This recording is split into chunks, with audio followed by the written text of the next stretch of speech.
What's up, guys? Welcome to the live stream. Whew. What a crazy day. Let's see here. I've got a lot to talk about. Here we go. Hello, Ali. What's up, man? How are you doing, man? I'm not bad. How are you doing? Man, I'm almost done. Was your hangover? Oh, okay. No. Oh my God! It's just all kinds of unrelated stuff that just interferes with me producing content. But I made a video. I'm gonna try to publish it for tomorrow. Just gonna try to make at least one video per day. Well, at least one video. Maybe some days I'll make like 2 or 3 and then post them later. But yeah, I'm on the mission. Getting that business bandwagon going. Exactly. I need to build the foundation upon which this live stream will stand. You can't just do live streams. It's unprofessional. I think it's unprofessional. So I'm really going. I got the lens. You want to see it? Yeah, let's see it. Oh. I was on the waiting list for this thing. Can you believe it? It's a waiting list lens. So stupid. But let's see, where is it? There we go. Bam. Nice. It's 100 millimeter. If it's gonna focus, You'll have to use the lens to take a picture of the lens. Yeah, it's a macro lens. Well, anyways, I'm using a macro lens here to take a look at a different macro lens. You, Quicker, and Mr. Casio can get together. Oh yeah, let's get some people on here. Waiting for a camera lens. That's by the way, this lens has a complication. It's Jesus. It's not standard lens. But yeah, let's see. Who do we have here in the chat? Grand Sicko, winner, steak and chips. Cool. Smash that like button. Guys, make sure that you hit the like, comment, and subscribe. I'm working on a wristwatch giveaway. I was gonna film the video today, but it was so hot that I delayed it for tomorrow. I know. I should not have, but that's how it is. Sean W. Marco, did you tell? Oh, off face at 3. Oh, okay. The Watch Cardinal upvoted. Thank you so much. We got Jesseph. I live in the wrong time zone. Yeah, I'm gonna try to do tomorrow the early show. Let's see here. We got William Money. Hello. Van Lux. Thank you for the upvote. Danger Will Robinson. Thank you for your upvote. Tim, you have Habring in the title. Have your screen showing a Rolex? Yeah, we're gonna talk about the Habring like right now. Now, Ali, have you taken a look at this Habring? I have. I think per Marco once, and then now before the stream. Okay. So what do you think? It's beautiful. It's incredibly beautiful. And they have a reputation for the artistry and the engineering. I didn't look at like aftermarket prices because those type of things don't matter to me as much. Yeah. It's one of those watches that I couldn't get. You tried? No, I mean I haven't tried because it's not something I would wear, but it's not something I actually could get. Like it's a leather strap. It's a unique market. It's also very small. Well, that's different. Like I could wear it around a couple fingers. Yeah. I really like the dial details, right? Yeah. And the gradient, not only the gradient pattern and the like embedded sunburst and guilloche, right? Yeah, but the basket weave. Yeah, that basket weave. Sorry. It's a yellow shade basket weave. But the hands, the bloody hands. Really exceptionally well done. Yeah, the Breguet style, very excellent. Is that these are blued hands, right? They gotta be blued. This is not painted or Yeah, enameled. it looks fluid. Yeah, it looks legit. And if the only like, I don't remember what watch we looked at yesterday that had engraved dial. I thought that was insane. This is painted dial by the looks of it, but still, I think it's gonna come down to the price. If the price is Really, right, it this looks should be etched to okay. me. The dial looks etched to me. Oh no, I mean the numbers, the No, that's what I'm Roman. saying. They look Oh, etched to me. oh, they look like engraved. Yeah, if you go to Google Oh, Images and you pull up any of the like slightly angled shots, it looks slightly etched to me. oh no, they look painted to me. Let me see. Maybe different angle. Yeah, I'm trying to find one of the ones I was looking at No, I earlier. think That was they're painted. I think they're painted. okay. Yeah, that's the And only then thing. But the it would be Shapiro, so right? The dial by expensive. Shapiro is a hell of a win. Oh, and we got Cars and Curl. Tim, I'm a big Photag nut. Also, oh, this is gonna get crazy because I'm gonna start making some really high quality pictures. I'm gonna start taking some high quality close up pictures for your desktop backgrounds, guys. We got the Watch Cardinal in the house. Hello, What's up, Watch Marco? Cardinal. What's going on, guys? Hey man, we're looking at this Habring. I like it, man. I like it. I wish the center was a little bit bigger. The Uh geosha center.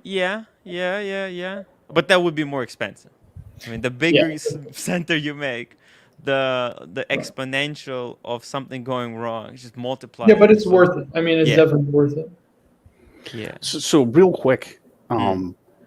the photogs, right? So Mm. you're into it or getting further into it. Quicker is way into it. Bergenhart's way into it. Cars and Chrome's way into it. Casio's way into it, Ooh. right? Yes. You guys, there's like a lot of you. Yes. That'd be an interesting road trip. So anyway, Ooh. Sir Marco the Cardinal, educate us That's on too high a title for me. Yeah. Jesus. Educate us on this watch. Yeah, so obviously Richard Habring and Maria Habring are the two watchmakers behind the Habring brand. That's why it's Habring Squared. Obviously, it's a wife and a husband and wife kind of partnership, and they've become pretty world-renowned independent watchmakers by a lot of people because they provide rather affordable high horology pieces. And I think Richard Habring was very well known for his work with IWC, maybe in the 90s or 2000s. I can't quite remember. I think you're right. He was working on 7750s. Yeah, so his movements are mostly loosely based on the Valjoux 7750. He acquires the parts basically from different parts of Europe, be it Austria, Germany, a couple places, because obviously ETA is owned by the Swatch Group, and they're very, very tightly regulated. You just can't get parts, but it's mostly based on the 7750 because it's a rugged, durable movement and easy to service. But obviously, as you can tell, it looks nothing like the 7750, not even remotely close.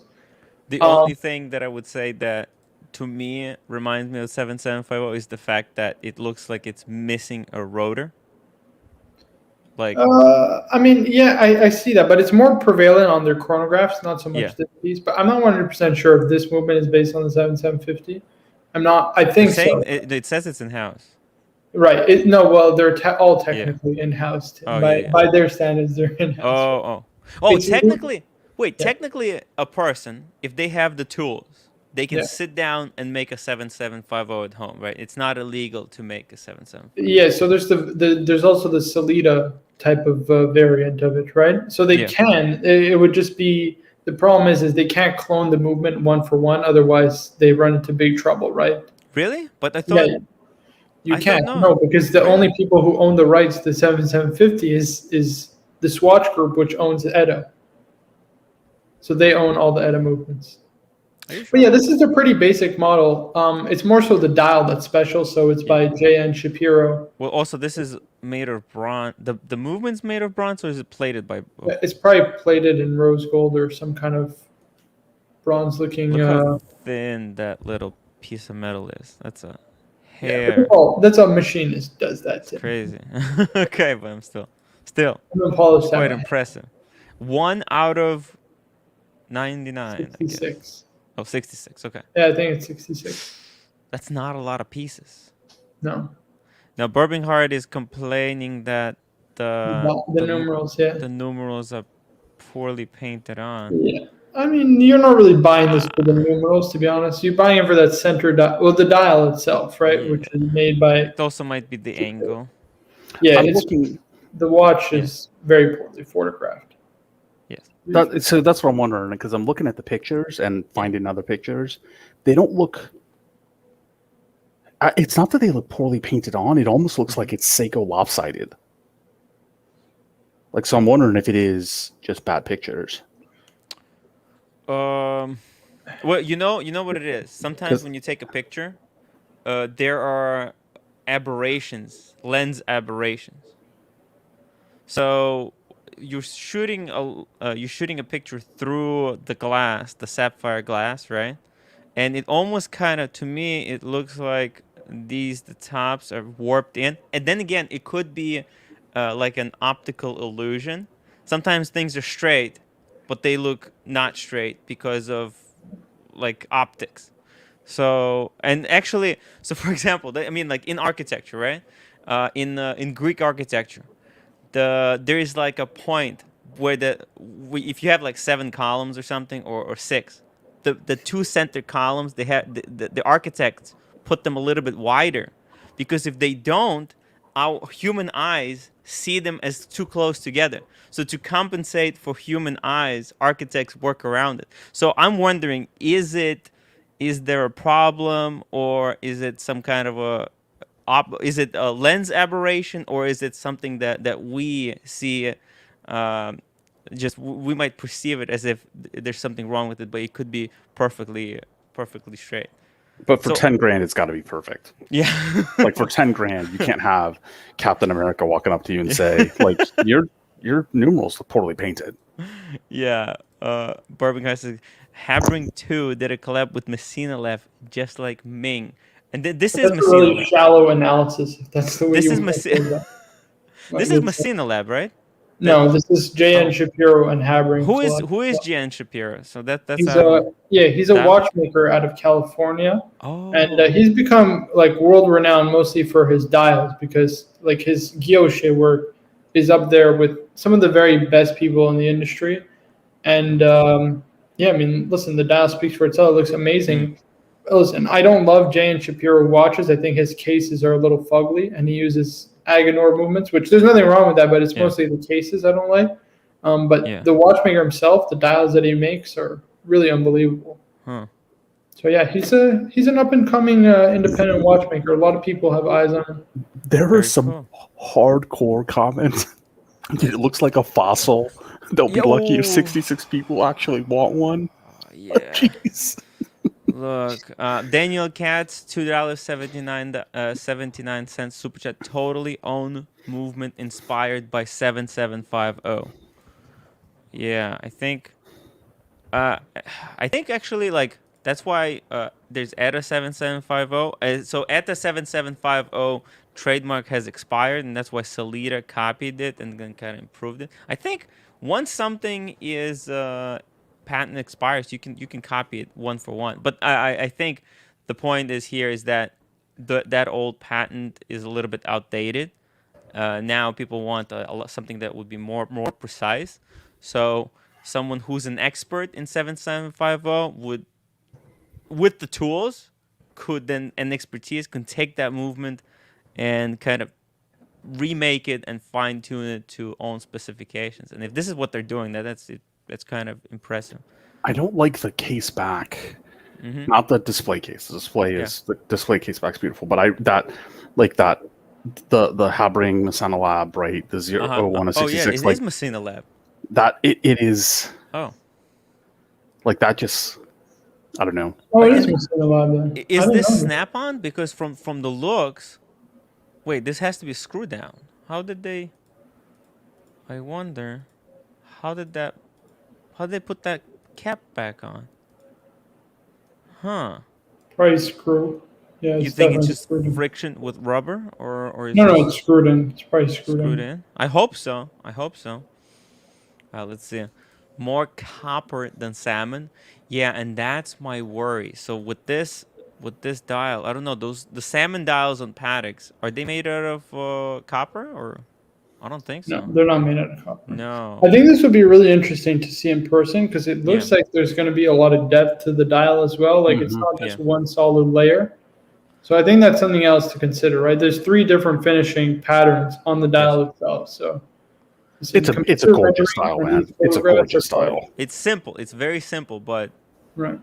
I think the thing is here is that it doesn't look like a $10,000 watch, because I mean just the brand doesn't speak to it, doesn't have that visceral Rolex feeling.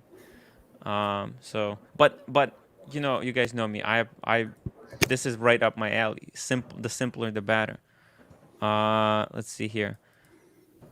Tim Denman, not really buying it for the numerals. Well, you're buying it for the watch, and numerals are included. Lord Flag, ugly. They'd be lucky if there's 60s people who actually want one. I think they might be sold out almost immediately, unfortunately, with the way there's a huge demand for independent watchmakers right now. Anyone who's anyone who's independent watchmaker, they're gonna be Why? especially Why yeah. did you say this doesn't look like a 10 grand watch? Like to me, this looks like a 10 grand watch. Like that No, no, dial no, no. To screams. me as well. But I'm saying to most people, right? Like most watch collectors, they wouldn't be able to say that this is a $10,000 watch.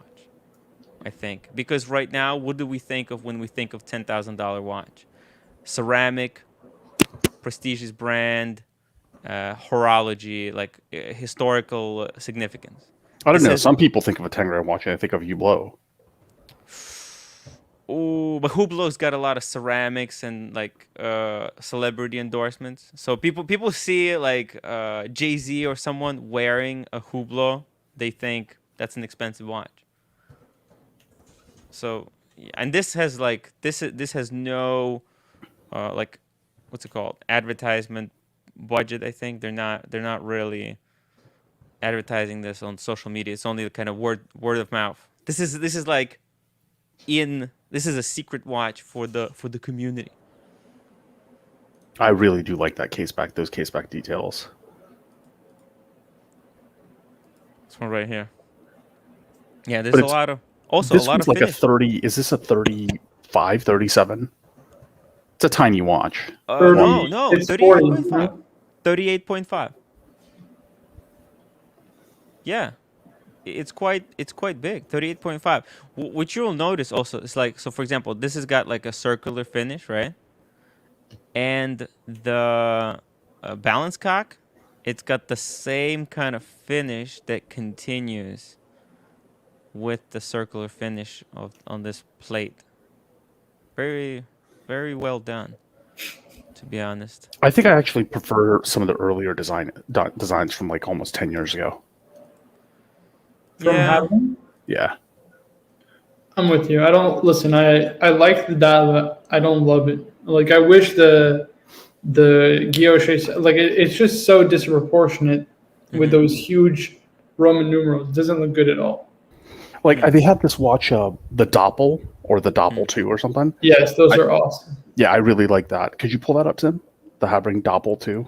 Sure. It's Doppel, I think. By the way, can I just mention because Birminghart is criticizing Habring? He has like Birminghart. Your analysis of Habring is pretty shallow because they collaborated with Messina Lab. They're therefore in the same category as Ming. Like I'll just say, and it's something that needs to be said. Like if you don't know about the brand, there's no shame in saying you don't know. Don't criticize somebody or something that you like don't really know This what one? you're talking about. It's kind of I don't know. It's not right, man. That's all I'm gonna say. I like the blue dial one better, but yeah, Oh, that's one of their. I think that's the original Doppel. They had a Doppel 2 that was a blue dial or a mixed blue dial. let's see here. Oh, they have Those are the nice too. I like that almost. That's IW. That's IWC. That's the Yep. IWC. No, I'm talking about the one before. Yeah. Yeah, so you see the lever, like the arm. So it basically is the same architecture as the Valjoux 7750, Mm-hmm. but without the rotor and basically in-house. Yeah.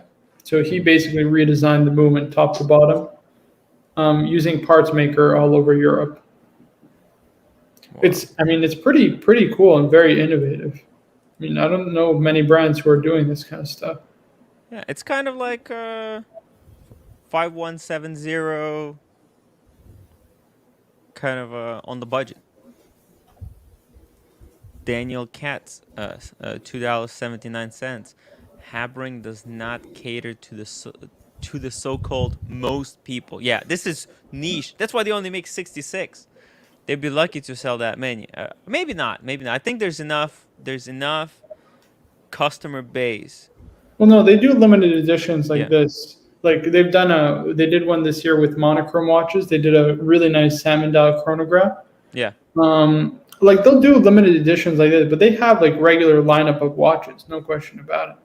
Yeah. Like they will make, I don't know, a couple hundred to 1,000 couple thousand watches a year. I don't know exactly what their numbers are. Yeah. They don't sell direct though, do they? Like Ming, Yeah, so they do it through retailers. Yeah, I'm pretty sure. I think you can even maybe if you contact them directly, I'm sure you could probably get like a piece unique. They're a pretty small brand, to be fair. Speedy Hernandez, $5. To be fair, most Rolex dials don't look like 10K watches either. But here we are.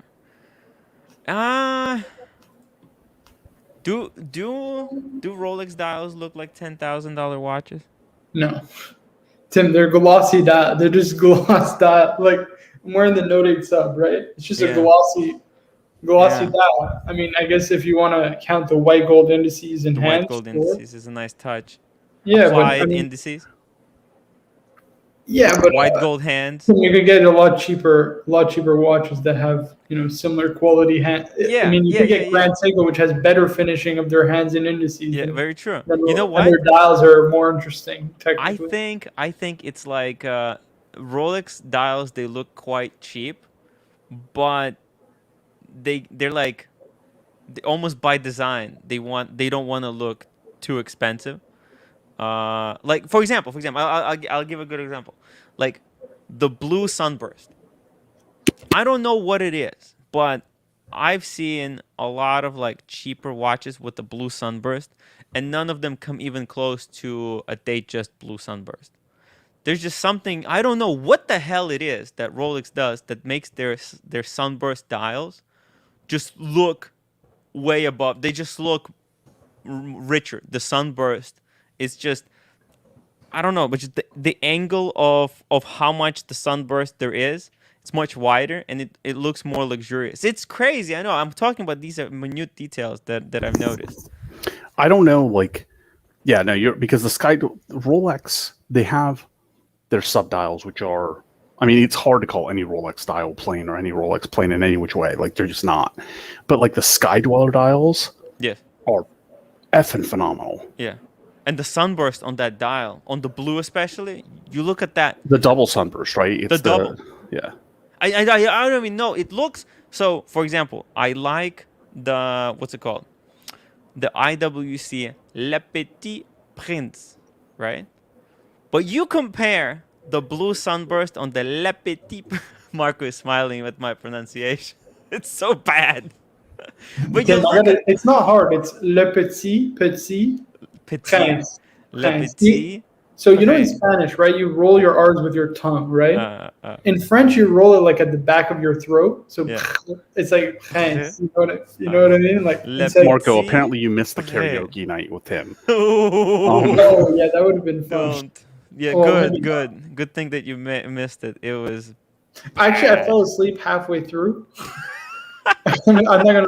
The last thing that I remember, I'm gonna be honest, Tim, I didn't go back and watch because I heard it was a total shit show. Was a disaster. What was it? You were walking to find some place, and you were like speaking to the old bartender that you were Man, that guy looked like he really wanted to punch you in the face. Yes. I was like, dude, this guy's gonna deck Tim in the mouth. Like, He oh, wasn't. He man. wasn't in the mood. Like for someone who's a bartender, how can you not be able to take jokes? Like, Right. I think he's been taking jokes for a solid 8 hours, Okay. right? And now he's just trying to close up.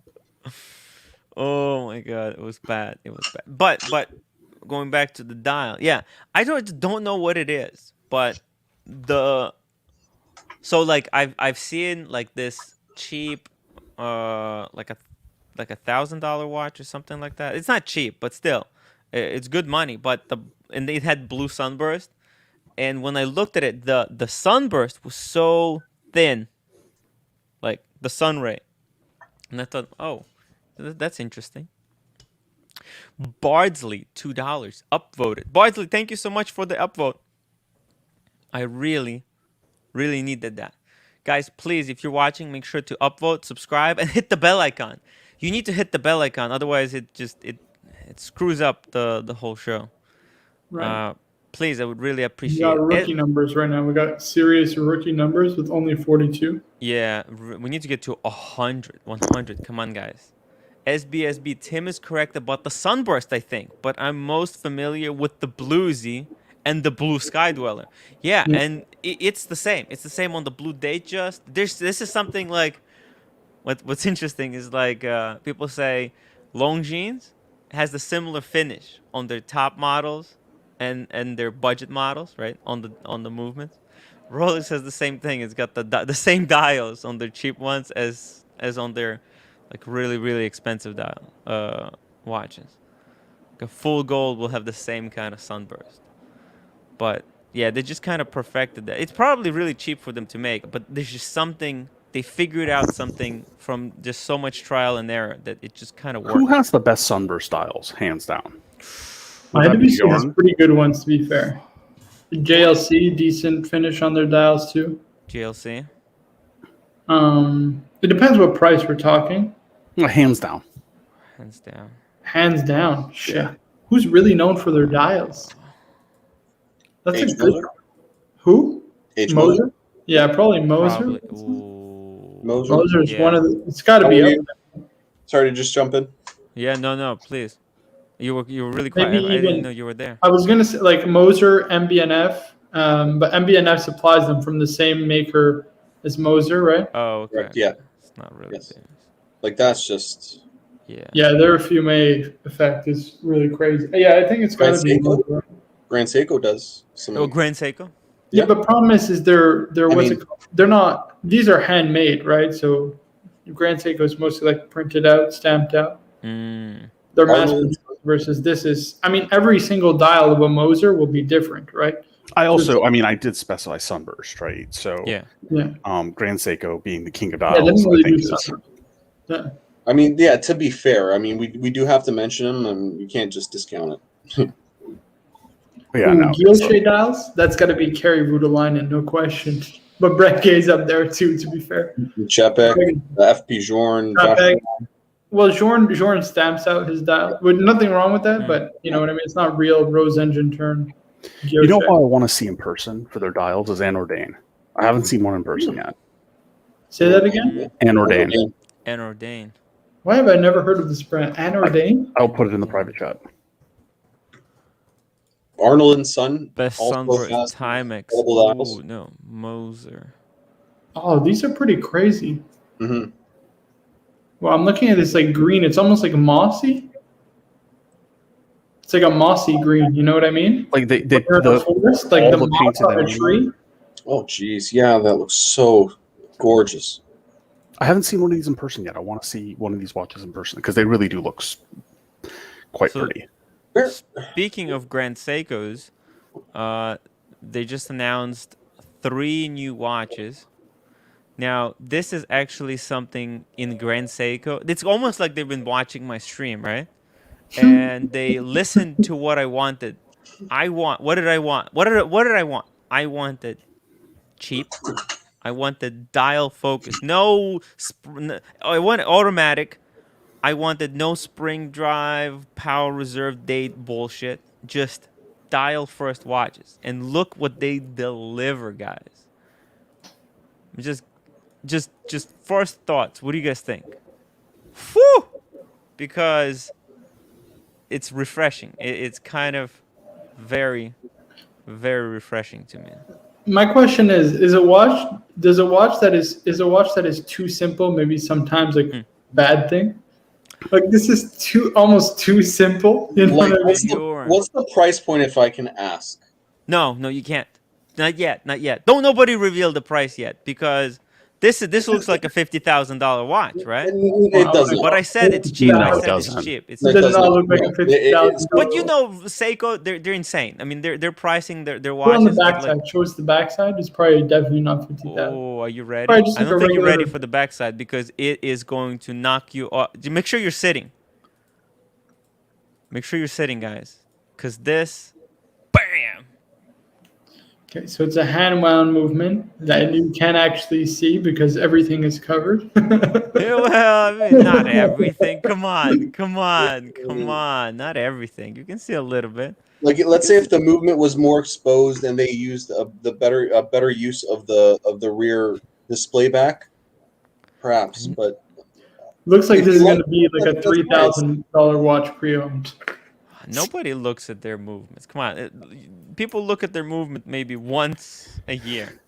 I don't like I mean, the display case back is overwhelmed by the case size, but even the dial is overwhelmed by the case size. Yeah. This is like an Oyster Perpetual. This is a great. No, This is what dude, it is. the This Oyster is a- Perpetual. I'm sorry, the Oyster Perpetual, which I don't even particularly care for, Yes. is a better looking watch than this. yeah, I would rather Way get better. because a it's special. richer. It's richer. You see, Grand Seiko, they're very subdued. This is like a. This is you wake up. This Your is sales a pitch is morning slapping. breeze. You got to This go is back a and morning look up the breeze thing. when the Tim- sun's just coming up and you're waking up and you walk without your shoes on the wet grass. This is what it is. I'm gonna estimate this watch at roughly $3,900, and if I'm right, this is way too much. Because at Yeah. that point, I would get a It's way Breitling. too much. I would get a Breitling, and I'm estimating if that's the price. Guys. The worst problem about this watch is that they're limited edition, okay? But this is so beautiful. I don't know How much what it is is, but this watch took my breath away. Let me Okay, just read fair. two of these chats. Is it too simple? Not today. Everything other than time superfluous. It can be done better by something everyone already carries. Exactly. Everybody has a phone. This, you just put it on, you wind the crown, and then you step outside. I'm with Tim. It needs high quality bracelet though. But the thing, that I'm actually going to talk about the problem with the Grand Seiko bracelets, but I appreciate they didn't put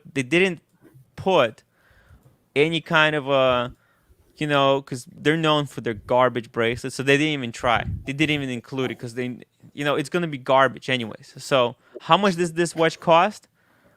Are you guys ready? I don't think everybody's ready. It's basically limited right under edition? 5,000. It's under 5,000. Oh It's my! No, 4,900. come on. Okay, Yeah, so let me the- readjust my. It looks like a watch is going to sell for $2,500 on the secondary market. So the thing is, Tim, is Yeah. that if it wasn't a Grand Seiko, Yeah. I think I would like it a lot more, right? It was just a Seiko. You would expect If it was- more though. If it was just I would. That's the thing. If this was just a Seiko, Mhm. I would be like, that's a hell of a Seiko. But for me, this feels like a miss for Grand Seiko. Because with Grand Seiko, the whole thing is like the precision and the finishing work and the reflection of the light when it hits the underneath of the Yes. hour indicators, and then you know what I mean. Like Yes. just this doesn't do that. Like I mean, the dial's all right. It's too underwhelming for a Grand Seiko. I mean, other than what looks to be the ridiculous precision in the hands that all Grand Seikos have, the rest of it looks Look too at this commodity one. for a Grand Seiko. I think That mint color is kind of nice. That subdued mint is nice. Like the Very true good. snowflake dial I've seen here in the ADs, because here in Toronto there's two locations. Yeah. And it's almost like a baby blue. It's gorgeous. It's an Mhm. absolutely gorgeous dial. But again, like that's what I think of Grand Seiko is like that snowflake dial. Mhm. This is just $4,900 too much. Here's the thing, though. We don't know how beautiful this dial actually going to be, because these pictures are Yeah, they that's don't true. yeah, these pictures are pretty Yeah, to be fair, every Grand bad. Seiko I've seen in Yeah. person looks Yeah. better in person than it does in pictures. But it just doesn't feel like a Grand Seiko. Let me give you guys a theory. Let me give you a theory. No, this is gonna sound like, wait, why can't I hear it? Oh, it's muted. 1 second. Now my theory is gonna sound a little bit like this, but just give me a second. I'll explain something with the Grand Seiko. This is the situation, guys. Now, if you go back to Rolex, to the pre-ceramic times, right? What were the bracelets like on the pre-ceramic Rolex? No micro extension, right? Think about it. Explorer 2, no micro extension. Those pre-ceramic subs, no micro extension. Okay? This is where Grand Seiko is like, right? It is right now. And at that time, the subs, the Explorer 2s, they were going below retail. They were going like at 80%, 60% of retail price back then. This is where Grand Seiko is today. I'm thinking they're just going to run with this under retail thing as much as they can. Then they will create a banger of a bracelet. And you know what's going to happen then? The new models will start going over retail. And once the new Grand Seikos or whatever, Seikos or whatever, once the new Grand Seikos start going over retail, guess what? These Grand Seikos that are right now going like crazy under retail, the tide is going to lift all boats. And these watches are actually going to go up in price quite significantly. So I think the Grand Seikos right now are the final frontier of under retail watches. They're the best bang per buck at the moment. I don't want to say this, but it's just true. They go I think they Breitling tank is the most on the one of secondary them. market. No, I think Parmigiani Fleurier would like to have a word. that will never happen. Parmigiani as well. Parmigiani Fleurier, just that brand has no future. No So future. Tim, I'm just kidding. I'll tell you. So What do you think? What do you think? you saw my SLGA 01, right? The Beast Below limited edition 60, right? I spoke to multiple gray market dealers about reselling the watch, and all of them had the same story with all the Grand Seikos. They have too many Grand Seikos. Yes. They're not moving. Right. I don't think that's going to change anytime soon, at least not in the U.S. market. Not in the next 5 years. Well, then, okay. But it was the same thing with Rolex, guys. Remember, you go back, those Explorer 2s, they were not moving. Nobody wanted Explorer 2s. There was there was so much stock. There was actually, I remember there was a point when the coronavirus hit, there was like 20 pages of on Corona 24, there was 20 pages of Panda Daytonas. People were just dumping the stock. I think there's actually there's not that many of these Grand Seikos out there. If people start buying stuff up and Tim, the they make prices 60,000 surge, watches a year. What do you mean? There's not. Tim, to be fair, yeah, Grand Seiko here in Canada, it's available. yes, I mean, it just depends on where you live in the market that you live in. Rolex has a lot of history behind it. Yes, so does Grand Seiko and Seiko, Yes. but their product placement, their history, their heritage, their links to subculture and the economy and this, that, and the other is more pronounced than Grand Seiko, right? Grand Seiko is like in the beginnings, yes, you're right, but then there's Creedor that is like at the top. So while Creedor Creedor's is going still over around, retail.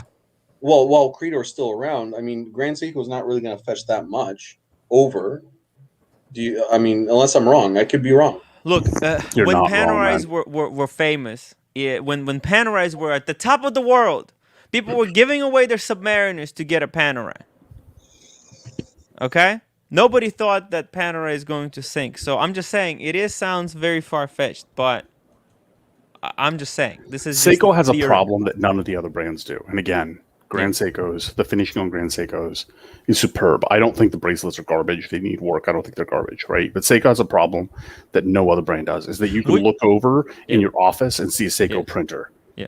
At the end of the day, Seiko is not going to command the prestige outside of just horologiatics.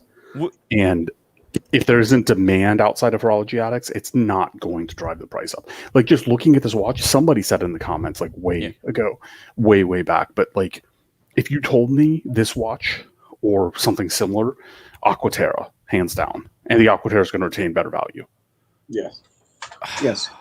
I think the thing is, though, with the Grand Seiko is they're their own man, where you look at what they're doing, how they're rejiggering, they're recalibrating Seiko, they're bringing it up to spec, they're bringing the prices down for the Grand Seiko. The creator is doing a lot of things. I think if they hire enough smart people, they can recalibrate the brand. And think about it, guys, with the internet, you can change people's perspective on the perception of the brand. You can turn it around in 5 years. Grand Seiko could rejigger everything and make it the most. Look, it's just. I said, it is kind of crazy. But let me ask you this, Al. What would you say is better, current Grand Seiko bracelet or the pre-ceramic sub bracelet? Current Grand Seiko bracelet. You see that? Hello, Captain. Welcome to the stream. I don't know, but I don't know what that. I don't know what that proves, man. I think you're missing. I think I don't know. We just disagree on this one, man. But I go buy your new Grand Seiko, right, and enjoy it. Where would you like? To buy this. Right? Come on. Yeah. This is expensive. Where would you like? If this was $2,500, I was about to say that. Yeah, I was about to say that. If it was $2,500, then it could possibly be like, I kind of like it, I don't like it. Either way, sure. But we're talking about $4,900 plus taxes, plus shipping and duties and whatever. So unless you can get it at a boutique, even at a boutique, you're going to be paying boutique price with tax. So you can better put your money into an Omega, a Breitling, an IWC. There's so many. What if putting it into some really classy Grand Seiko that goes for about $2,000, $3,000? But again, in the price range, unless you really love Grand Seiko, and I'm not saying don't get it, unless you really love it, your money's better spent somewhere else. If so, for like the quality of movement, the finish, all that stuff, right? And I'm sure others can chime in. But. So I like watches posted something like 5 above the one you just highlighted. Yeah. Right. I don't know that yes, this is a dress watch, but the fact that, like, I don't know, to me, it looks, an Aquaterra on a leather band looks more aesthetically pleasing, and will retain more value. Like, they just do, to me at least, right? But I don't know. Makes sense. See, look, Ali, I'm just saying, what you say, that just kind of makes sense. But usually, it's like nobody would have predicted these things. Right, I'm just trying to think about something outside the box. Nobody would have predicted this from Grand Seiko.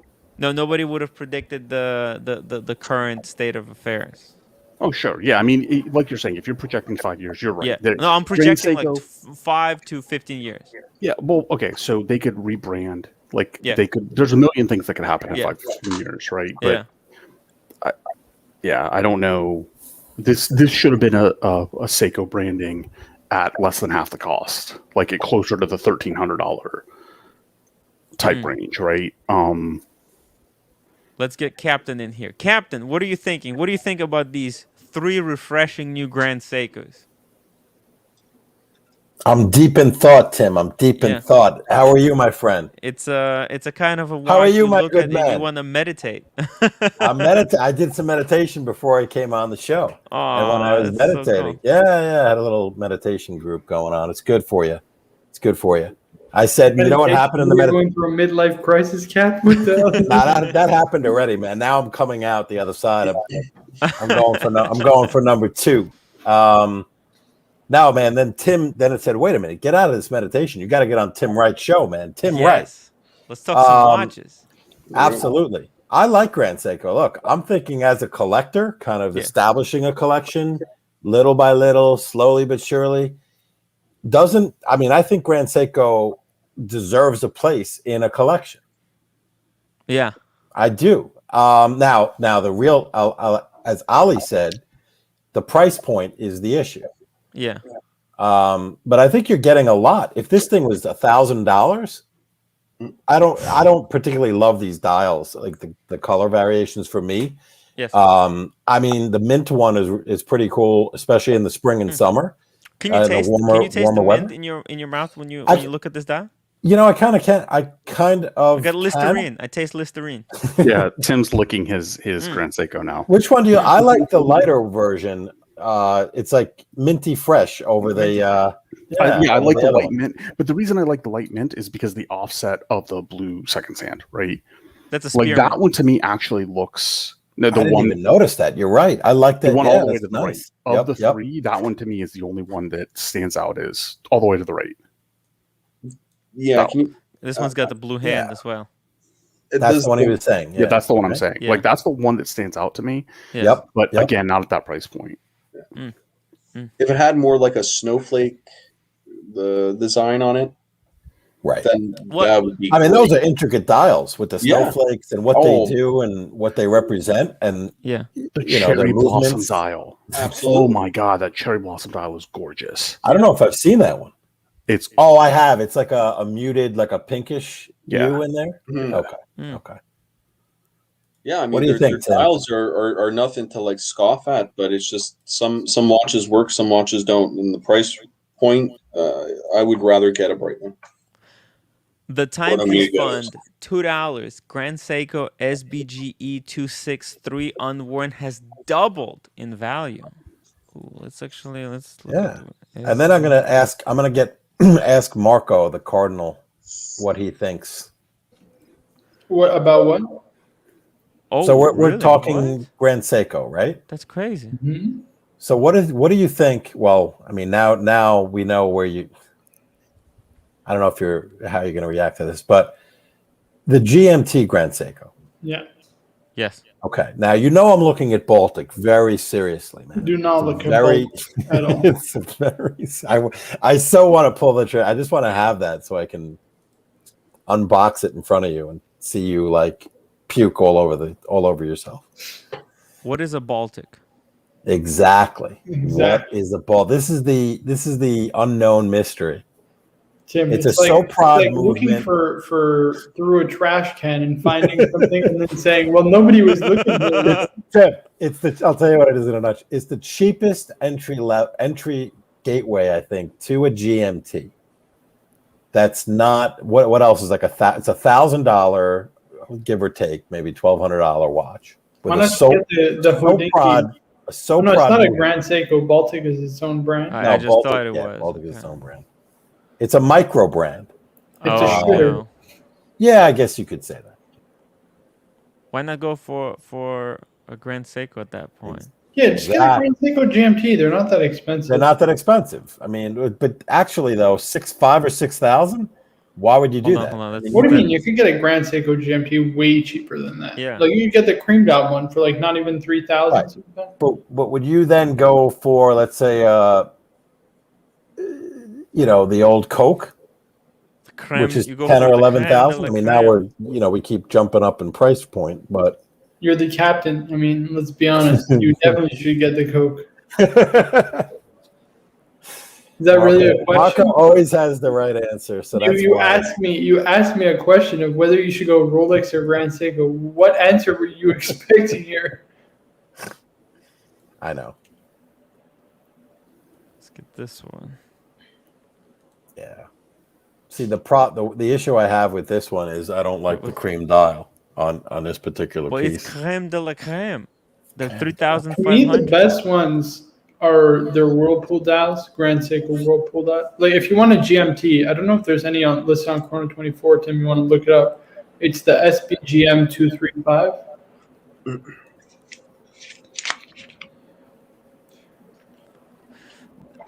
That ooh, okay.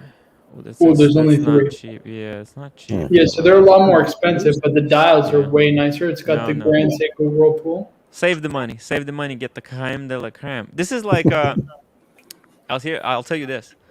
You look at this watch, right? That's how much Speedmaster, Man on the Moon, Hasselblad glass was going for like 3 years ago. People watching this live stream, they're That's looking a at this. sports That's watch. too This is much. a dress watch, Tim. Well, the thing will flip. The market, it will flip. The dress watches will become popular. You can't say that with certainty, Tim. Come on. Oh, I know it. Come on. Whoever thought that people will be wearing fanny packs right now? They will be the hottest thing since sliced bread. Where? At that karaoke bar that you and Rich were at? Like, Oh yeah, no, Did New fanny York, packs come everybody's back wearing and I fanny missed it? packs. It's a crazy trend. Oh, you guys don't know that? Oh my God, you haven't seen New York. No. Everyone. To be fair, the fanny pack stuff is kind of coming back around. You see it? Way too culture. Yeah. I do. Who would I have do thought quite a bit. that? I thought fanny packs were dead in the grave, buried 6 Hey, feet man. below, Yeah. and set on fire on the Look, top. In my defense, and I'm going to man up and be completely honest, when I rode a have one? motorcycle, I had a fanny pack. You know, You I was son tired of a bitch. Well, I was tired of getting my wallet on the highway. So it came a point where it's like, okay, I'm starting to lose more things. A fanny pack makes sense, but okay, I wanna that's get a, one of those that's a crossbody utility bags. application of a fanny pack. Like It's wearing a just an fanny pack excuse. at Disney World, right? Like if you go to Disney World, that's fanny pack, central, right? There's a utility application, but no, I want to see evidence. Tim, your next live stream, I want you to be on the streets of New York City Yeah. and stop everybody wearing a fanny pack. Oh yeah, And That's find the out. why. yeah. Yeah. Yeah, I can do that. No problem. I'll do a live stream showing you people wearing fanny packs. Oh my dear God. No problem. I have no problem coming up to strangers and asking them to tell me about their fanny pack. We saw the live stream. You have no problem asking strangers about anything, even the ones that Yeah. really want to punch you. I'll talk about anything. I just don't. I wouldn't want to get punched, but I would appreciate a punch come with the super slap, at least. Hobby Bobby even noticed that Captain occasionally goes to Kevin O'Leary's mode. Yeah, he does. Ooh. He's good at it. I'm channeling. It's not even intentional. It's just we have the same lineage. My mother and his, we're kind of related, but it is what it is. That Yeah. potato famine thinned out that bloodline a lot, right? So all related now. That's true. That's true. Sean Robinson, That's must be a excellent lot of watch. losers in New York if they're all wearing fanny packs. By the way, I had a fanny pack last year. I took it with me to Korea, and the kids of my wife's sister took it away from me because they thought it was so cool. So now I'm fanny packless. So Korean kids took away a Ukrainian man's fanny pack. Yes, That's it's unbelievable. That's like a scene from a docu-series. That's the fact. And That's we got that looks Big pretty. Papa Tony, $2. Even I wear a fanny pack. You see There that? you go. Big Papa, thank you for the fanny pack. By the way, is shout. that the real guy, like that Tony guy? No, I need to know. no. But this is the guy. He's in New York. We have to go for lunch, man. When are you available? Let's go. Wait. You wanna do it tomorrow at like 12 o'clock in the city? Just message me. Just message me. Because I'm gonna try to. I need to wake up early because I need to shoot a video. I'm doing a giveaway. You guys want to see the what I'm giving away? You guys want to see the reveal? Sure. What are you giving away, man?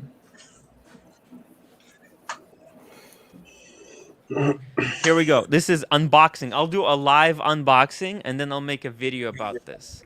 But make sure you still watch the video, okay? I would really appreciate it, right? Because if I unbox it and then you guys don't go and watch a video, Yeah, I can that's get a a bit view. counterintuitive, you know. I know I'll show just. Here's what I'm gonna do. I have two. I'm only going to unbox one. Which one? The right one or the left one? Quick. Right one. What? The right one. The right one. On your right or my right? You're Oh right. Jesus! Okay, my right. There we go.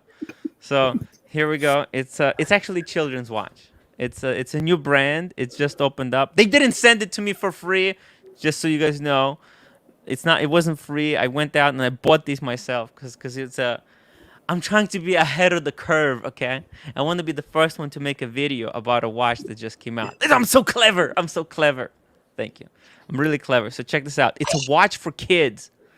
Because we were talking about kids' watches a couple of weeks ago, and everybody said Baby G or something like that. But I think I found something amazing. Check this out. It's called Parchi.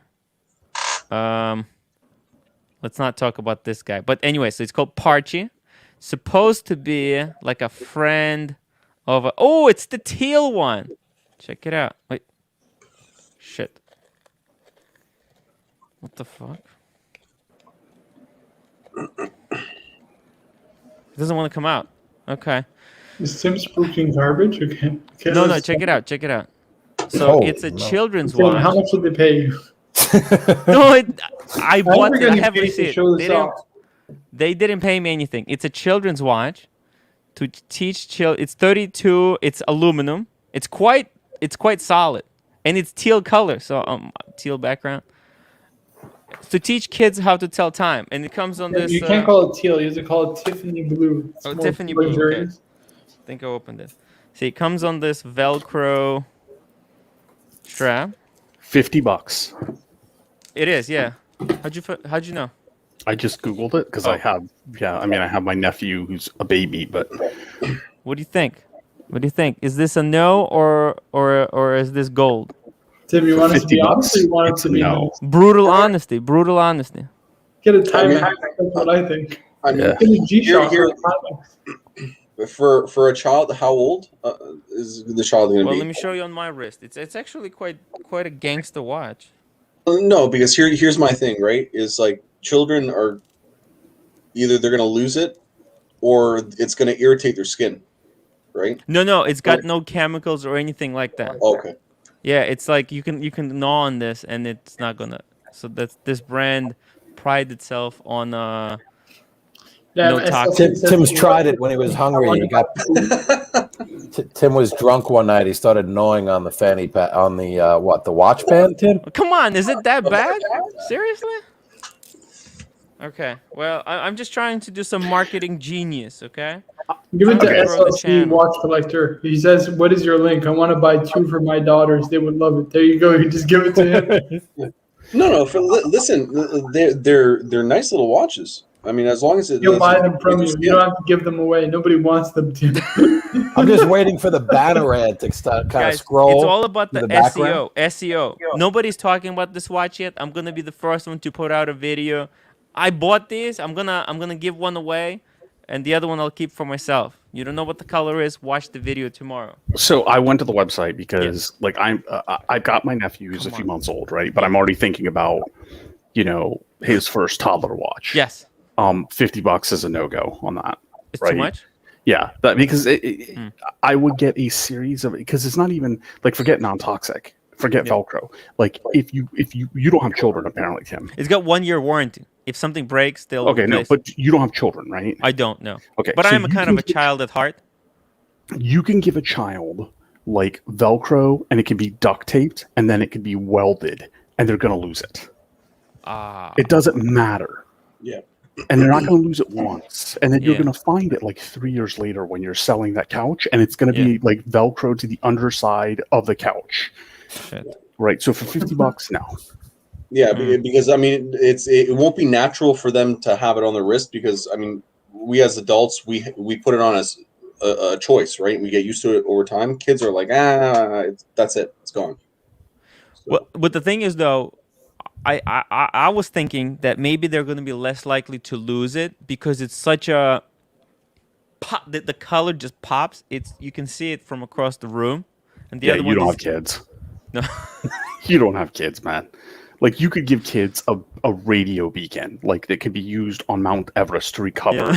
folks. That Breitling you guys were talking about, right? Breitling Where you, emergency. Yeah. you could give a kid that, and they're going to lose it. They're going to pull the dial, and rescue services will come in and will never find the damn thing.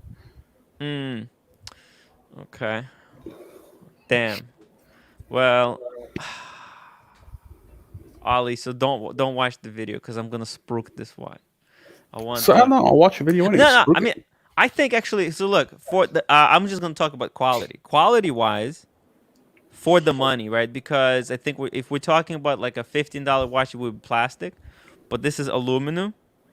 So I think for actually in the hand, it feels quite solid. So I had the Daniel Wellington, right? Think about this, guys. Daniel Wellingtons, they're like $150 watches, but this is a $50 watch, and it's actually higher quality built than those Daniel Wellingtons, and it's a fully like original design. You can't go on Baba Ali Express. Baba Ali. It's one of those websites. You know what I mean, guys? Come on, you know what I'm talking about. Yeah. Oh, Verdao, $5 super chat. What happened to the tutor giveaway? You got me all excited. I'm doing a tutor giveaway at also that's gonna be at I believe 7,750 subscribers. I'm gonna announce it soon. This is like 3,500. I'm gonna give away this one at seven. It should be 10,000 or 7,750. What do you guys think? Nobody knows. All right. Well, I mean, I'm gonna give it away. I'm gonna give away tutor. It's coming. It's coming. The tutor is gonna be huge. I just have to file all the paperwork. 10K. Alex says 10K. 10K is just such a important number. there you go. Yeah, 7750 would be cool because it's really funny, but I need 10,000. 10,000 is a really important number for the YouTube algorithm. Mossy, Tim, can you sell them on his Friday night drunk streams in the city? That would be fantastic. I definitely could. I could probably give one away to a child in the city if a child wants to do a review with me. If you What do you enrich think about run that? into a child at the places you frequent, Yes. While drunk? No, don't do that. While drunk. Cars and Corona. Have you guys covered the new Corona? No, we're coming up. We're gonna do the Corona next after this segue that we did. It's not a toddler watch. That's something for 6 to 10 years old. CB, thank you. $20 mostly for my child. Yeah. So what do we think? Sixth grader? No, not sixth grader. Fourth grader to 10 years old. Fourth grader. Omar, Tim doesn't have a child, but Bobby Google is only 3 years past puberty. Oh, that's mean. Omar, come on. Wait.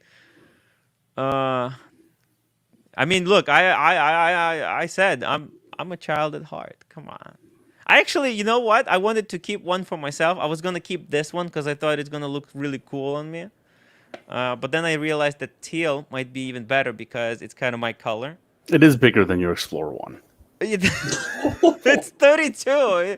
It's just tad smaller. Yeah.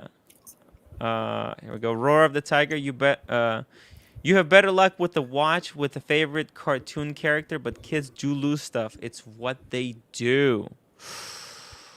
I hope they don't. And that's the thing about watches. Well, I was watching some YouTube thing, and the guy was talking about how watches teach us to respect items. Like everything in our society is so disposable.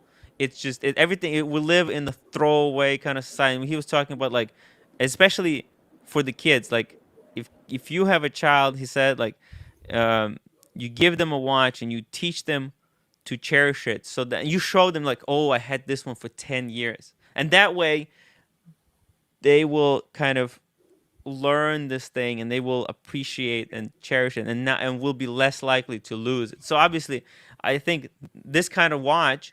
You don't just give it. You also have to teach the responsibility of taking care of it. So Anyways.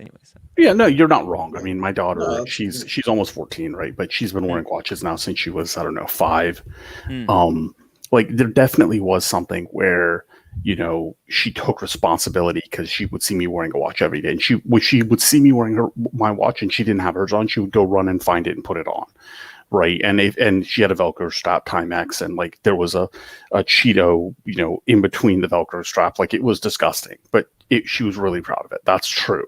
Yes. No doubt. Right. And if, to be honest, as a father, and I think every parent experiences this, if we were walking through New York City and Tim walked up and said, for $50, would you buy this watch for your daughter? My daughter said, oh my God, I love it. I would still spend $50 for it. But if I'm getting on Amazon to get my daughter a watch, I'm not like, you know, not at that age. Right now, it's different. Right now, she's wearing, fairly expensive watches. But back then, like, yeah, no. It would be interesting. It would be interesting to get a child's perspective, but I don't want to get in trouble. Well, my daughter wants on air, but I said no way, not with this peanut gallery. Yeah.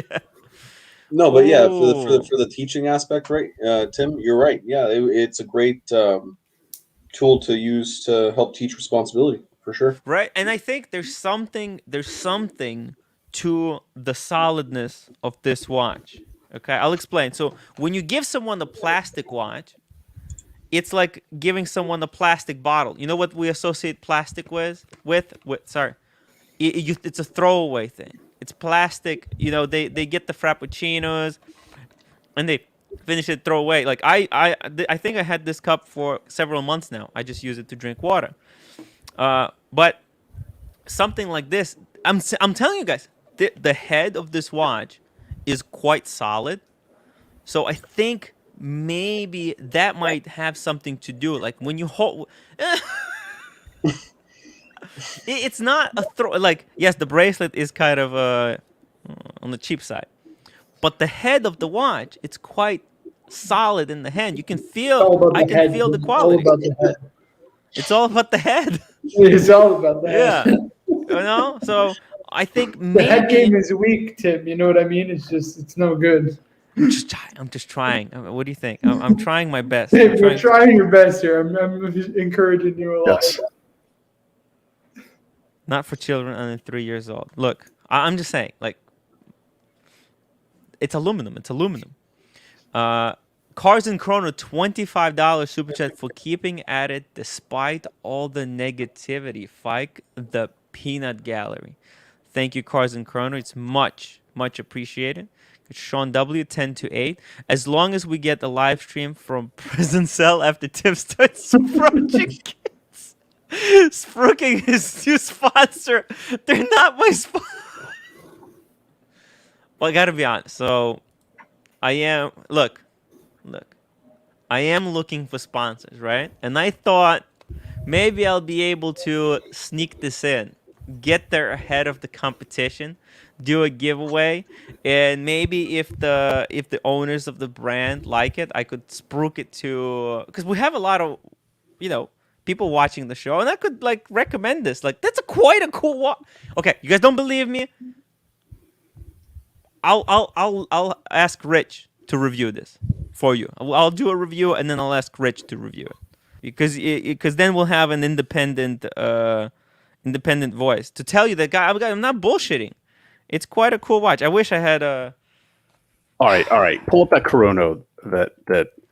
Let's do C2 it. C2 was talking about. And 1 second. Omar says it's all good fun. Wasn't trying to be mean to Marco. Yeah. Okay. Yeah, it's cool. Omar, yeah, no worries. Nobody's taking offense to it. It's cool. Omar's a cool guy. Yeah, I wasn't offended by it. Right. So we're all good. Yeah, exactly. As long as my legal representation is my hired attorney / I'm still waiting for the retainer. I'm still associate / I'm a free agent until I get my agent. That's the one. He's my agent, guys. You gotta get paid. You gotta get paid, and then you get. I think you were doing this pro bono. Pro bono. That's off stream, man. I don't. Okay. There's no pro bono. There's no pro bono on stream.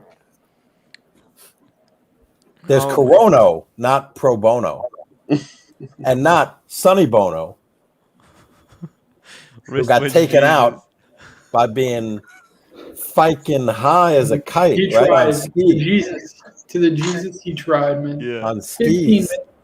Hey, I didn't want to do it, but This it is was. oh, here we go. I had to, it was something new. Okay, check this out, guys. This is the new Corona, and Corona's trying to do something now. As much, you guys know me that I'm on the liberalish side, right? But they're trying to pull some kind of marketing scheme here that I think, I actually think it's a bad idea. This is so bad. You guys know what's going on? For Marco, those who don't know, tell us, Tim. I'll tell you. Enlighten me. Yeah, they're only going to sell this watch to women, and the way they're gonna do it is through some kind of referral system. Like if you're an existing customer, if you are a woman who already bought a Corona watch, you'll have the first priority to buy this one, right? That's number one. If you're a man who already bought a Corona before, then you'll have a chance to refer a woman to buy this watch. So you can designate your girlfriend, your wife, I don't know, your service provider, etc. And they'll be able to buy the watch and give it to you, obviously, because you're the one who wants to buy it. And what else? Oh, and then there's going to be 30% of the stock is going to be left to the public. So this is limited to like 400 pieces. And on September 4th, they're going to open up the floodgates for the public, and it's going to be the same thing. You submit the application. If you're a woman, you have to submit like an Instagram profile or something like that, and they'll verify that you are in fact a lady. It's nothing major, but anyway. So they're only going to sell this watch to women, and I think this is like a definition of bad wokeness. It's not gonna do what they're trying to do. It's just gonna look. Okay. I've spoken enough. Let's go through the panel. Let's go from the top down and see what everybody thinks. Ali, let me read these super chats and then we'll go. Sorry, the real Cars and Quarter $5. So when is the panel gonna start kissing my ass so I can continue super chatting? Well, I'll start right now. Cars and Chrono. Make sure to tell him to send you a collection. Pick a picture of his. Before we give our thoughts on this Corona, we have to kiss the real Cars and Chrono's arse and say something complimentary, and then we can give our opinion. Cars and Chrono has a Corona watch. He has the best one. Does. He has You're the best stealing one. my line. I was going to say that. There's only one Corona to get. Yes. He's a legend. Cars and Chrono. He's amazing. The myth, the legend, Cars and Chrono. Cars and Chrono. The myth. Go to his Instagram, Cars and Chrono. Man, what content? We Did you see the wouldn't content be on here his if it wasn't Instagram? for him. Like, let's be honest. Let's be clear. I wouldn't be alive if it wasn't for Cars and Chrono. And he doesn't even realize it, but he saved my life. Yeah, great pretzel incident of 2020. Exactly. Oh. He influenced my high school upbringing. Okay. When I was a little boy back in, Before you knew him. back in the Shah's Iran, Cars and Chrono. That's how amazing it is. I wouldn't be I wouldn't be. I can't survive if I don't get the super chats. The whole show runs on the super chats. Pavel, $5. Hey, random person on a New York City street corner. I'm doing a Rolex street. Glassware be damned. Nice. And Carson Crota says, okay, I'll super chat. Love it. Okay. Okay. Thank you, Carson Crota. Okay, Ari, let's hear it. What do you think? Who? About the watch and then what they're doing. Oh, sorry, Ali. I don't know enough about the watch. Aesthetically, it's gorgeous, right? Just first impression. No, aesthetically, it's gorgeous. I love the hands. Yes. I love the dial details. But I don't know much about the make. The fact that Cars and Chrono has the best chrono, it probably says a lot about the quality of the watches. He's got in the first chronograph place. version. But right, it says to people identify as female. I'm not. That's a political conversation. They're going to sell out, right? If it's a good idea or not, I don't think they're going to pay a price for the politics of it. Yes. I don't No. care. Like I'm not a big fan of woke culture, Yes. but if businesses want to do that thing, then Yeah. let them do that thing.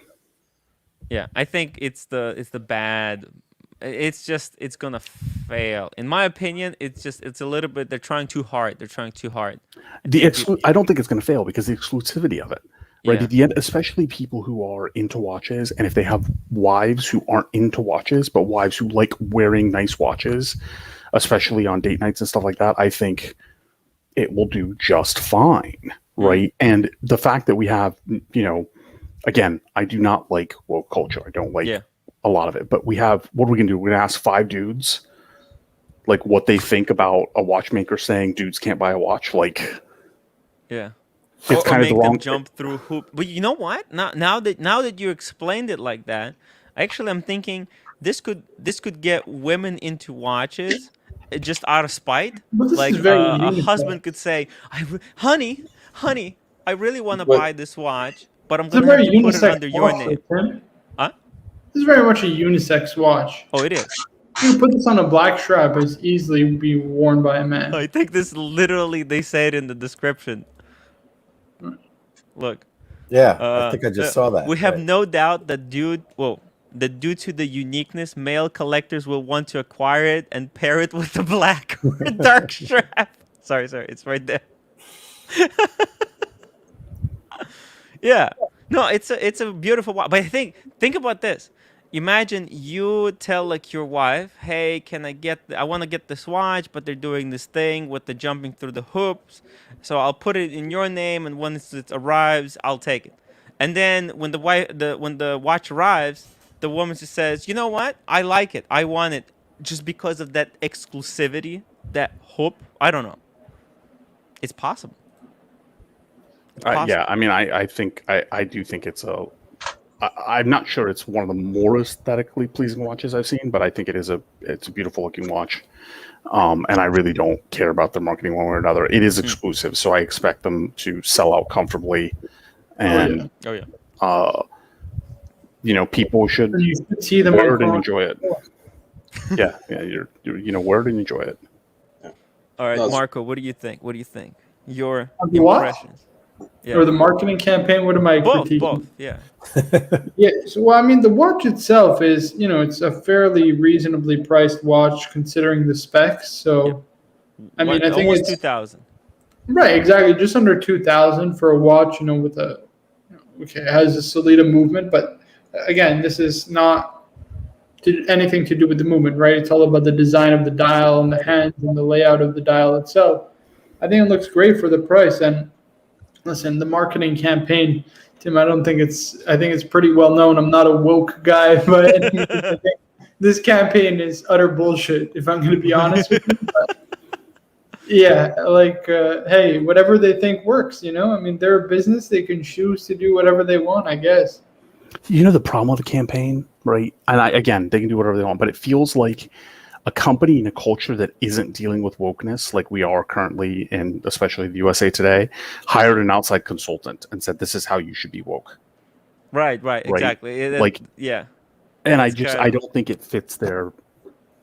I don't think it's it a little fits bit too this particular forced. market, Forced. But that fountain tip, that fountain pen tip hand and stuff, it is beautiful. I love it.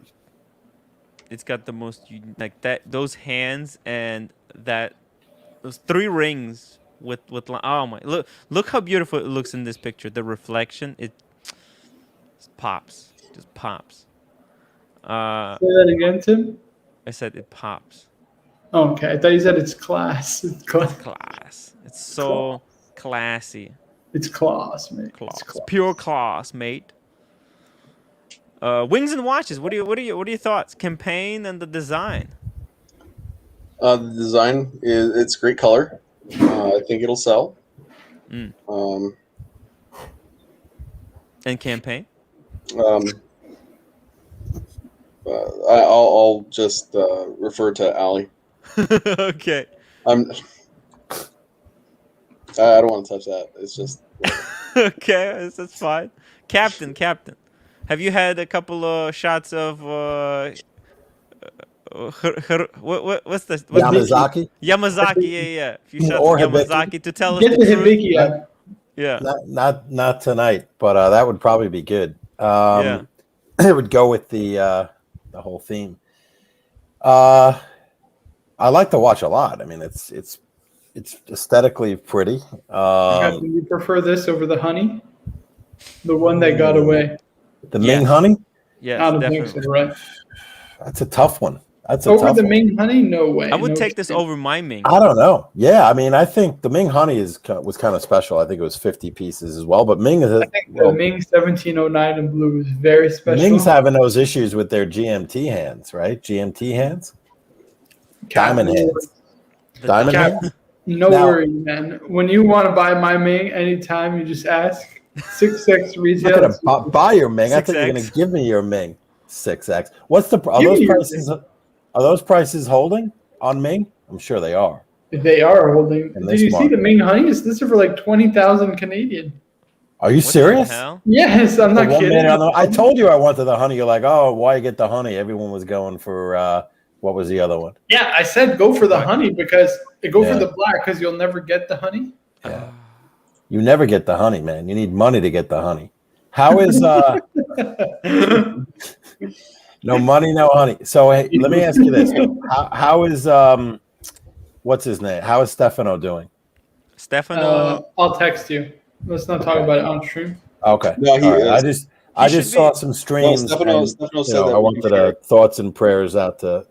Yeah, 100%. Yeah, Okay, keep- so Listen, I made that mistake yesterday, but his No, Stefano stuff already. has changed yesterday and since yesterday, so yep. I don't. I wanna- just know that we're talking about the Ming Honey, and that's been a favorite. But back to this watch. Yeah. I mean, it's a beautiful, aesthetically, it looks great. Yes. I can't deny it. I've never seen the hands. What Hand did you call mix. those, Ollie? They look like fountain pen tips, right? Yes, fountain pen. Yeah, and it's got a curved second hand as well. You Yeah. see the little at It the very end of curves the down, yes. yeah, just like the hour Attention and to minute detail. hands. You Yes. know what? Those bands evoke guitar strings or violin strings, Oh, right? Yeah. Yeah. It's a beautiful watch, and if Mhm. if I walked into an AD and they said, "Here's $2,000," Yeah. like, or even I would put it down. This Yeah. watch will sell. It will sell well. It would if my daughter was a little bit older, like Yeah. I would try to actually buy this for my daughter. Although I think the chances, based on the kind of lottery that they've laid out, would be slim to none.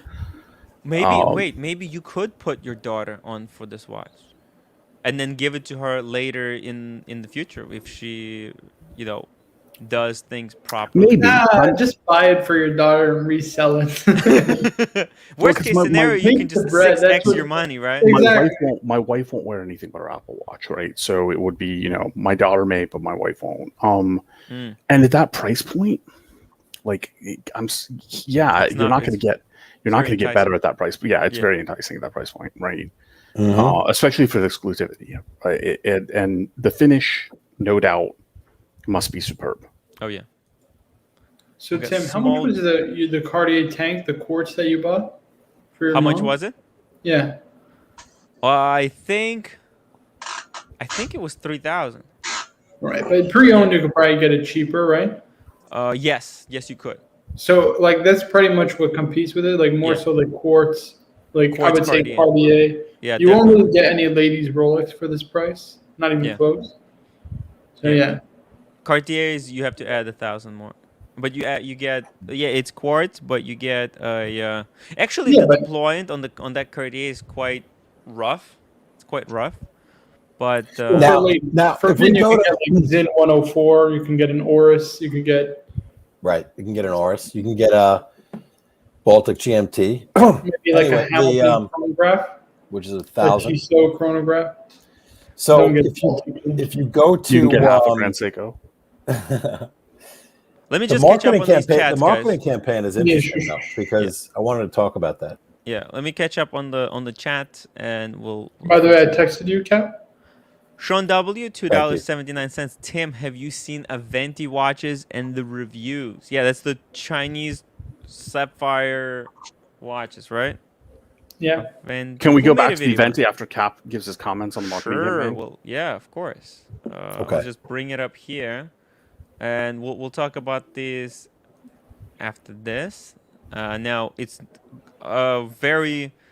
I do love to hear that Logan Hall will start ass kicking, ass kissing. Sorry. Let the ass kissing commence from Logan Hall. Much appreciated. SLC watch collected too. What's your dress watch? Forget the grand. My dress watch is Explorer 1. Believe it or not, that's my hiking watch and dress watch. I don't. Maybe also Daytona. Daytona probably qualifies even more. I haven't worn the bloody Pepsi. Yeah. The Cars and Coins says this will sell, of course. It's a Yep. solid piece who are into independence. Want a Tiffany dial? Yeah, the Tiffany. You look at the Yeah, that's Tiffany right. on That's the true. Oyster Perpetuals, right? They're going at 20,000. It's 4x, 3x. It's insane for an Oyster Perpetual. That's bloody crazy. We got so good. This watch is impossible to get. You're gonna have to jump through so many. I think you know what? Maybe men will be even more want this watch even more because of they're told like you can't have this. This is not for you. You know, people want what they can't have. Let's be honest. Come on, guys, right? You want something that people tell you you cannot have. Mm-hmm. You get the money, honey. I got the time. Thank you, Shot in the Dark. Nothing can beat this price. 4,800, yeah. And no tea, no talk. Okay. Yeah. Captain. What Yes, did you sir. want to talk about? Oh, I was just saying. So, as you said, like the scarcity or Mhm. the exclusivity that they're Yeah. selling Yes. is also a part of it. But it's a beautiful watch at that price point. I don't think there is any. I'm hard pressed to think of anything Yeah. that could come close because I would love to get this piece. But in the marketing, so it's interesting. If you go back, the way they say it, the allocation methodology, Oh yeah. right? And then you go further. You see where it says below that. Tim is scrolling like a This one madman. right here. Allocation. Allocation tiers. So this Yeah. is all like financial kind of speak, right? When they Yes. talk about methodologies and allocation. Yeah. So I think it's kind of cool. And then they have the percentages. It's almost like a waterfall or like a It's finance. a trickle down. It's a trickle down. It's there a you golden go. shower. Golden parachute. I don't know Golden about parachute. that. Golden parachute.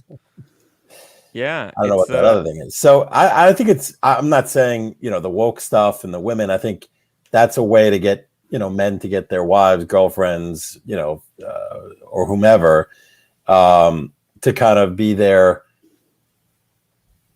shill or beard, whatever you want to call it. Like their, what's the word? I'm missing the word. So they get the watch and then they hand it off to you and then they can wear it. You can wear it. You can swap straps.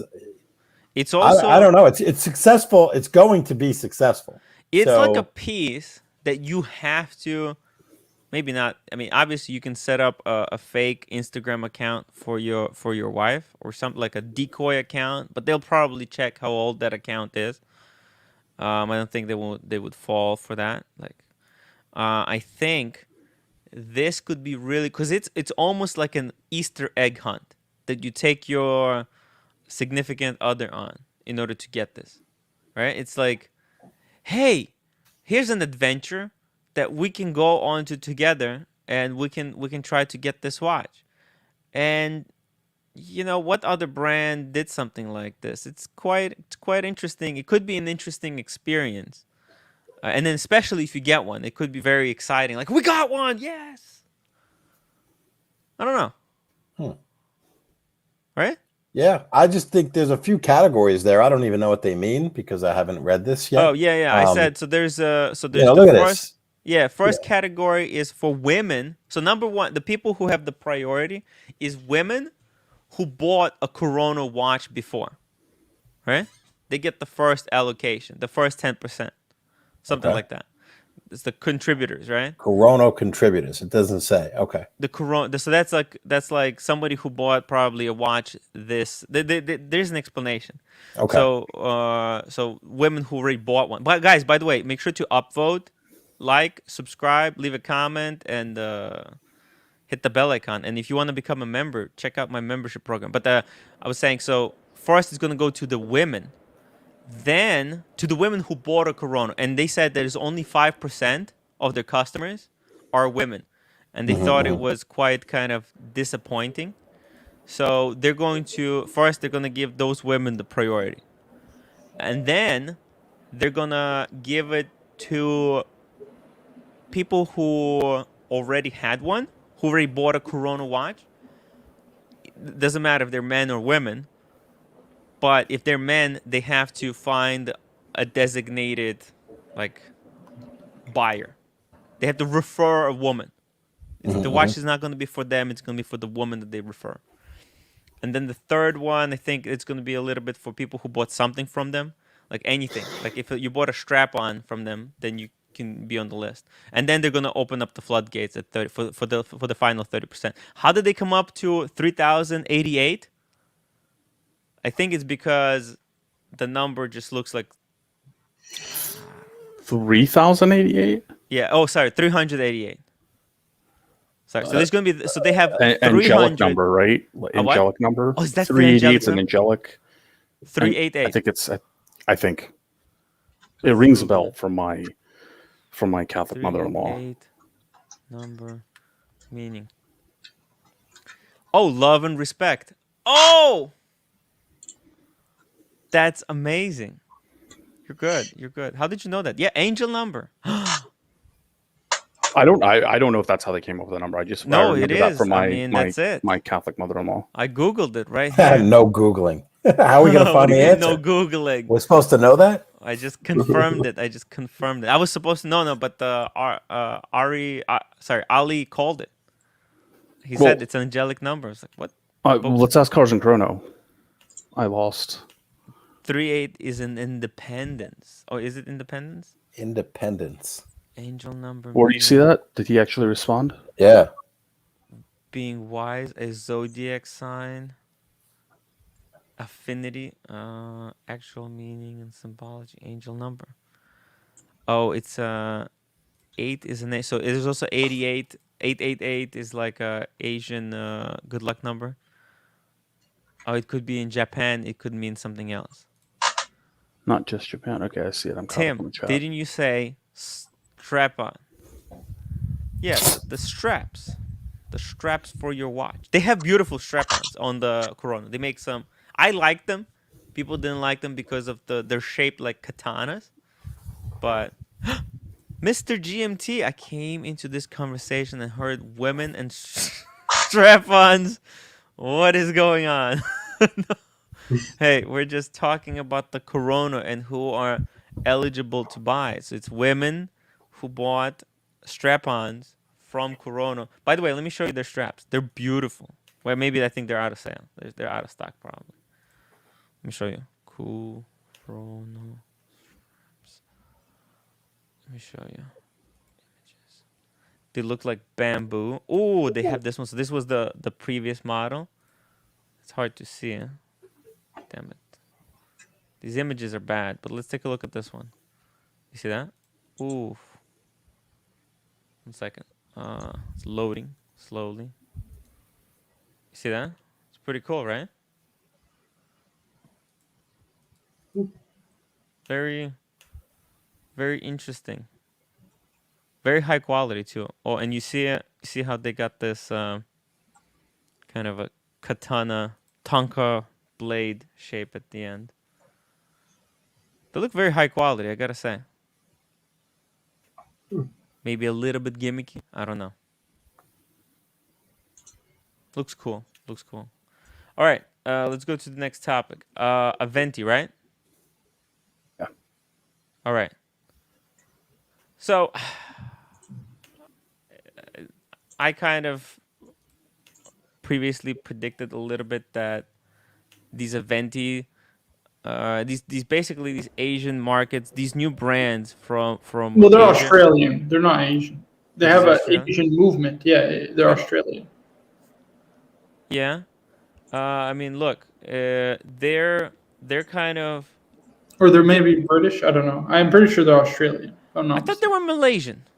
No, no, no. The movement is a Chinese tourbillon, but I Okay. don't think they're. I don't think they're Chinese, as far as I know. Well, what do you think? So I know somebody who actually ordered a couple of these. A couple, not one. A Yeah, he couple. ordered more than one from them. My God. And he's like, listen, don't get me wrong, right? I don't love the marketing hype that surrounds these watches, Yeah. right? But he got to meet like the owner. He got to speak with them, and you got to actually like hold these watches and try them on. He's like, Mm-hmm. for the price you're paying, you'd actually be pretty shocked. But listen, design wise, you know what I mean? I don't love it, you know. So Yeah, I don't understand the design.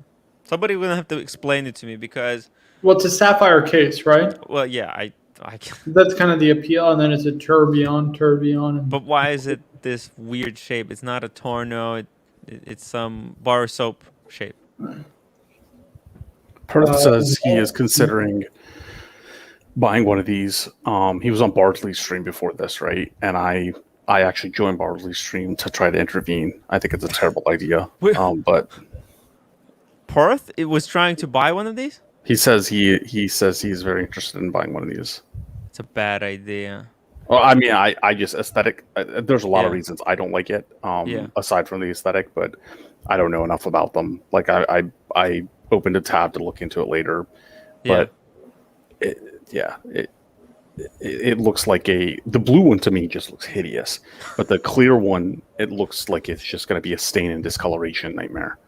Well, I mean, the sapphire it shouldn't tarnish, but the bracelet, right? It's less that, it's the fact that keeping seals around all of that, Oh, right? yeah. And what actually, I just don't. But I I think just that don't see it that would be lasting, the but problem even I don't with know. Hublots that go for 100,000. I think all the brands that go for the full sapphire kind of case will have that problem. Just really quickly here, the real Cars and Chrono, $10 digging the panel tonight. Thank you so much, Cars and Chrono. I guess the ass kissing is working out. See the super chats coming in. I will be interested in seeing one of these in person and seeing how they hold up after a year or two of Yeah. actual like people wearing them and washing their hands and like going to dinner with them and stuff like that. Yeah. I don't know, but Look, the case shape is really the oddity for me. yeah. Yeah. It's not really symmetrical. flat. And the I bull don't crown, like- I really hate 12 Bullhead. o'clock crowns. I don't like 12 o'clock crowns. Oh yeah. Is this the Bugatti? No, that's not. This isn't the Bugatti. Who makes the Bugatti watch? Jacob and Co. Jacob. Oh, Jacob here he and is. Co. Yeah, here he is. Oh, This has a my Bugatti. God. I didn't want to say who it was, but I guess he kind of, Dude. yeah. A good job on keeping it a secret. The watch guy Inc. Hey guys, I will unbox one with you soon. So he hasn't held it in his hand. Oh, he retracted it. Okay, I'm gonna quickly delete that. Oh. Never mind. It's not him. I don't know what happened there. New England Yeah, Watch I think Collector it's just says he 'cause has one. he's probably like on his mobile. There's like Oh, some okay. Maybe spelling by mistake. accident. By accident. Okay. Yeah, he'll probably resend it. What's the price point on this piece? 10,000. Like 10 grand. 10,000? 10? Yeah. Yeah. Full Hold on, I set. thought these were like a couple thousand back, and they were like 4,000 or 5,000. They doubled No. in price. I thought you were No, going to you tell know me what? I some think Perth- astronomical number. No, I think so Perth said the 10 grand one was the producer Michael version. Hold on. I'm shocked that producer Michael would buy a watch. Oh, I think I saw him. They give it to I him saw for that. free, obviously. Come on, guys. Man, I didn't think he bought watches under 100,000, and I'm not. There's no disrespect to him. I They just, probably 100,000? gave him No, he has plenty 100,000 of to watches just under brook it. 100,000. yeah, but yeah. Oh, okay. He says, I will unbox one soon. I did hold in the past. There are much to say about a venti. Look, I think there was a stream where I was talking about, like, I looked at what these Malaysian companies are coming out with. The quality of the But they're not watches. Malaysian, Tim. I don't think they're Malaysian. Oh, I'm just saying Just the go with market it. in I mean, general. it's It's just that area. That area. I'm just gonna call it Malaysia. I'm not Look a at the huge case of it. It geography looks so buff. strange on the like How? I don't know. Yeah, it's. Look, so my theory was like, think about what happened to Swiss. How did Swiss become the best at watchmaking, right? Because it was cheap to make watches there, and they just kept doing it nonstop, and eventually they got enough population so good at watches that basically they took over from London, right? They're known. So, and I can kind of see the same grim future for the Swiss. In 50 years, it will be the Malaysian watchmakers that will be like the most renowned in the world. Yes, I know this is kind of. You look at the finishing; it's okay. And so, out of all the outlandish things you said, saying Malaysian watchmakers will be the best in the world, that might take the cake. Tim, Dude, knowing Switzerland will continue to remain the watchmaking capital of the world. but if they just rest on their laurels, right? If they just behave like they're the best, and they just look at what happened to the British. They were the best, right? And then what happened? They fell asleep Okay, but behind the wheel. no, historically it wasn't that easy. The British didn't just fall asleep like with watchmaking. Yeah. The British were decimated in a wartime situation and completely changed all industrial and art output, period, across the board. Yeah. Right? It was a completely different situation. The British? But the Yeah. Swiss. You're talking about British watchmaking. Yeah. Why was Yeah, British watchmaking died? Because it was too expensive. There was too many tariffs, taxes, and the British outsourced all it their. wasn't that easy. They Yeah. had a massive change in industrial output, including for their watches. Everything, like there were tons of different dynamics, and sure, like costs and taxes and whatnot happened, but it wasn't as easy as they just priced themselves out of the market. Well, what I know, what I can say is, I'm looking at this, and it makes me worried about the Swiss watchmaking, because this is quite insane for the price. So that's I don't just know that, like, if you take a look at, there's no doubt that, like, we're looking at I think a Hong Kong made tourbillon, right? We're looking at Chinese tourbillon. That's 5,000 for the clear one. I'm sorry for interrupting. Yeah, go ahead. No, keep going. Right. I mean, the quality of Chinese-made movements and watches and all Chinese manufacturing is continuing to increase. Like, there's no doubt, right? But market-wise, these aren't like commodity solar panels, right? They're luxury goods at the end of the day, and there's a reason why.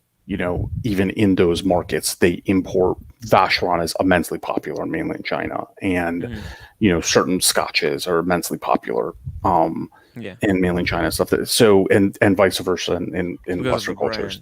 Yeah, so I don't know that that's going to shift, and I don't think that the seat of timekeeping is going to shift. Yeah. Anytime soon, especially since not, in a very real soon. sense, like timekeeping. Yeah. I shouldn't say timekeeping, but watches, like smart watches, are most of the market are smart watches, and that will probably continue to grow. So people who are buying mechanical watches, I think, will stick with tried and true heritage and want those marks that are hundreds of years old and things like that. Well, this is going to be quite an interesting. The Watch Guy Inc. Also, a surprise fun 1165 will be coming soon. We'll probably unbox together. What is 1165? I'm assuming it's an Aventi. Oh. What is it? Is that? Let me see. Aventi. Yeah, it is. Oh, how come I can't find it? Can you pull it up? Very Very interesting. I mean, working sapphire it's a big problem. It's like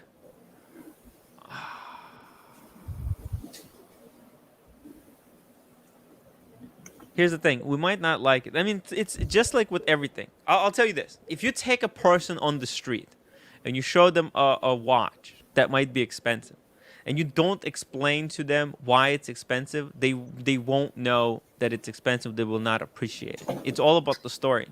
So but you look at this brand Aventi, right? They got a watch. They got a watch. It's all about the next thing is going to be about the story. If they're able to come up with a good story around this watch, then they might have a future winner. If they won't, then it's just going to sink. I think that's the thing. There's a reason why Rolex, again, I keep going back to Rolex, because there's so much written about them on the internet, right? There's just so much information out there. If you just Google, there's plethora of, and just people who are into the hobby, they just keep writing more and more about them. So that adds a lot of value. Oh, we got link. Oops, that's the wrong link. 1 second. Let's see the man himself tell us a little bit about this thing. Guys, make sure you upvote. We need like 35 more upvotes to get to 100. IG, supply is low and demand is actually high at the moment. Should be interesting. These are selling over retail?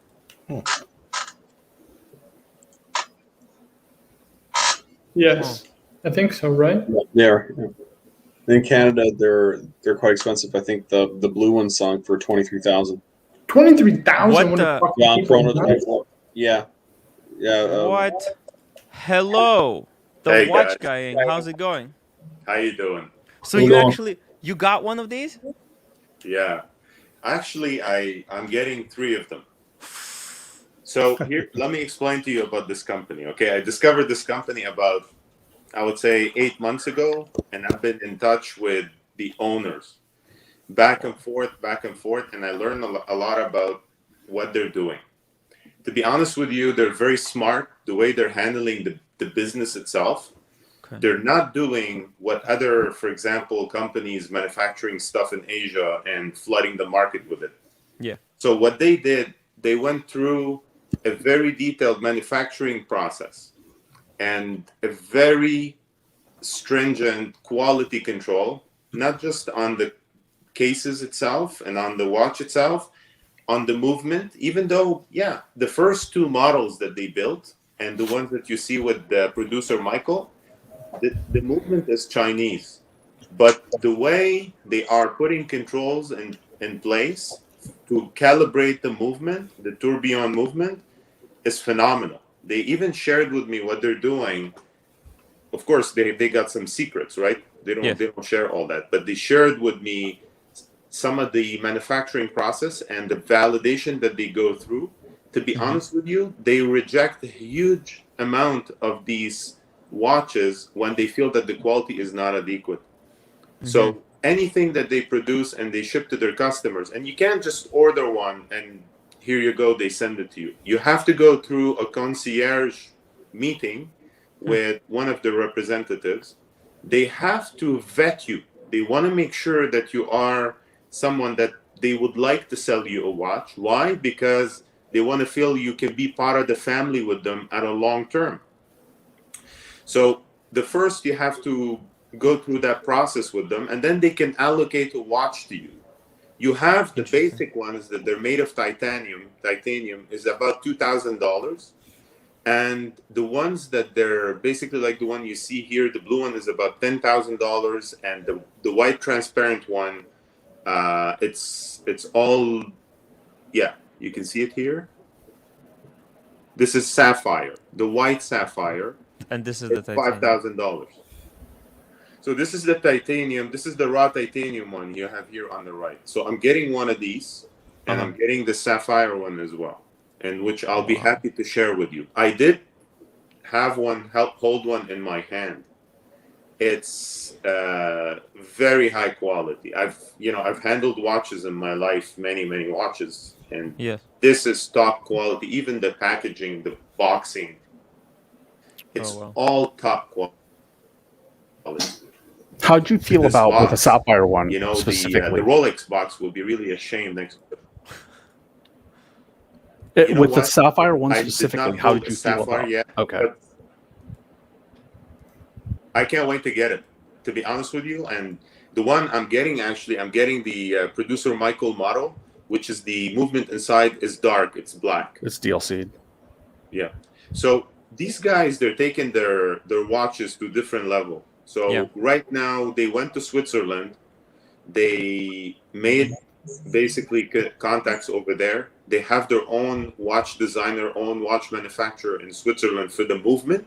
Mm-hmm. They designed their own in-house tourbillon that they're bringing into a new model that they're building, which is going to be a skeleton tourbillon model, which you're going to have inside a skeleton inside the watch. Is going to be a smaller model. Yeah. And the tourbillon is going to be in the mouth, and the eyes are going to be jewels. Ooh. So this is going to be, and it's going to be, you can utilize it for any sports you want. It's going to be shock absorbent, like a G-Shock, from all angles, from all directions, all the axes. And it's really going to put a lot of Swiss watches to shame.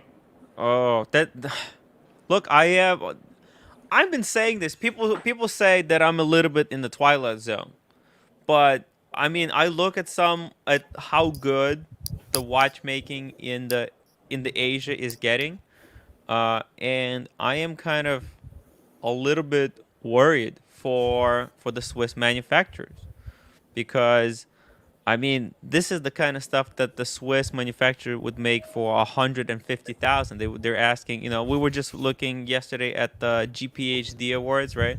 There was a lot of stuff there for 100,000, and you look at something like this, and this thing, this contact with customers that they get to know. This will allow them to have a really good kind of control of their watches. They will be able to look at their watches through time and make sure that the supply is always a little bit underneath demand, and that will keep, because it's just this is the thing we're living in right now. If watches are not selling over retail in the secondary market, then the brand is considered like bad. That's just the reality of it is.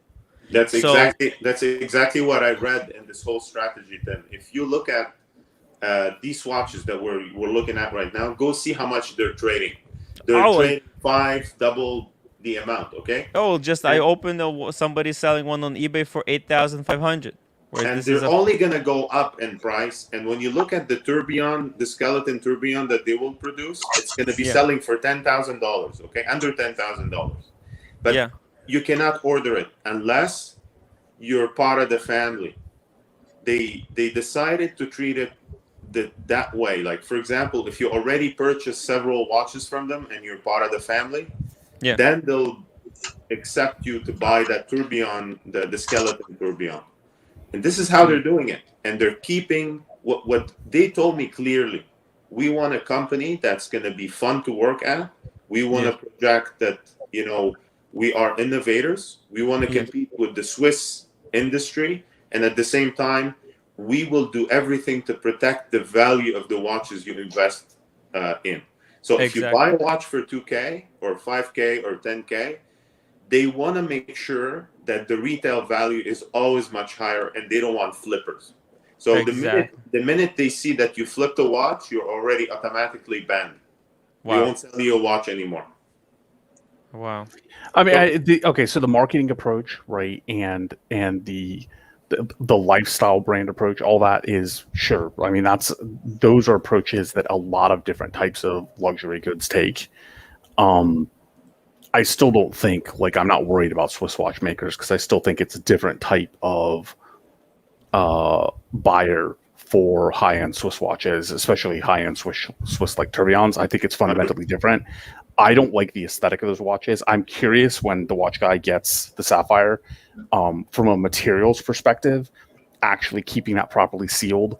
I think that for the rubber straps are a complete bloody miss on those Sapphire models. I think if it wasn't for the straps, they wouldn't like. I would, and I haven't seen one in person, so that always makes a difference, right? That's going to make a huge difference to one in person. But they just they don't evoke anything in me at all. Like they are so. Yeah, and look, Ali, look, I'll tell you this that it is a lot of like, for example, like the reservoir watch. Why did Oh you sure, I'm learn wearing. to love that? Oh, Yeah, oh, let's see it. One sec. Let's see it here. yeah. No, I mean, again, Yeah, that watch, those eventies speak to people. yeah. Perth wants to buy one, right? It Watch is guy the has already story. put his. And if you're close to the owners, then there's all sorts of other things. Like it, no, like Reservoir is not a 10. They're inexpensive watches. They're modified data movements. Yeah. Right. The company, I posted an Instagram post. The company got in touch with me to talk about it. Like all that matters, right? Hearing from the owners and hearing all of that matters. There's no doubt about it, right? And exclusivity and maintaining a tight club, right? Different than how ADs do it and purchase history. Like all that matters. There's no doubt. And to Watch Guy Inc., I have zero reason to doubt him, so I'm going to trust his judgment, and he has hands-on experience, which I don't. I'll be interested to see what their Swiss-made Turb model for under 10K is, right? But the aesthetic and the rubber strap and stuff, they just don't talk to me at all. Right now, that's just me. But I'm a big anybody who's wearing a watch that isn't a smartwatch, I'm a fan of. Period. End of story. I don't care what it is. Like when I see people wearing swatches, I'm a fan of them wearing the swatches because it's not a smartwatch. Period. End of story. So if Aventi continues to expand the market horizon of mechanical watches, more power to them. I love the vision of these guys. I love the way they're thinking. To be honest with you, when I decided to put my money in there, first of all, I love the watch. I love the look of it. It looks like a sports car. I'm a big fan of sports cars. To me, it speaks to me as a Lamborghini, or it speaks to me like as a Ferrari. That's how I see it, and that's okay. That's a personal taste. But I wouldn't go put my money in any personal taste I like unless I love the ideology of the owners and the way they're running the company in a smart way. But when I heard them and I understood how they're taking the product and the company, I felt great about it. So to me, it's like I don't want to say it's an investment. It's a way I'm putting my money somewhere that I'm enjoying. And at the same time, you know what?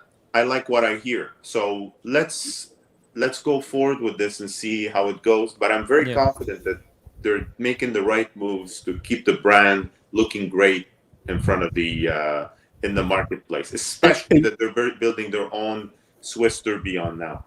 Yeah, and you bring up an interesting point because I'm a truck guy. Every time I see a Ferrari, a Lamborghini, I saw one of the Lamborghini SUVs right the other day. I love them. They look gorgeous. They're not for me, but also for me, it really matters who the driver is, right? And certain people can pull off certain watches because they themselves evoke a certain sportiness and class. Like you in particular, watch guy, like you remind me of my Persian cousin. Like you're a spitting image of him, right? And there's a certain aesthetic that like Cars and Chrono has a certain aesthetic himself, right? That he can pull off things that I wouldn't. They would never be for me, and I would think are ugly until that person is wearing it. And certain cars that I think are silly until that person is driving it, right? And that's all fair. That's absolutely fair. Well, I'll be happy to unbox the white one with you guys when I get it. I'll be happy to unbox it with you guys. It's going to be my pleasure. I think it's going to be very interesting to see because I think everyone who's in here, they're very skeptical.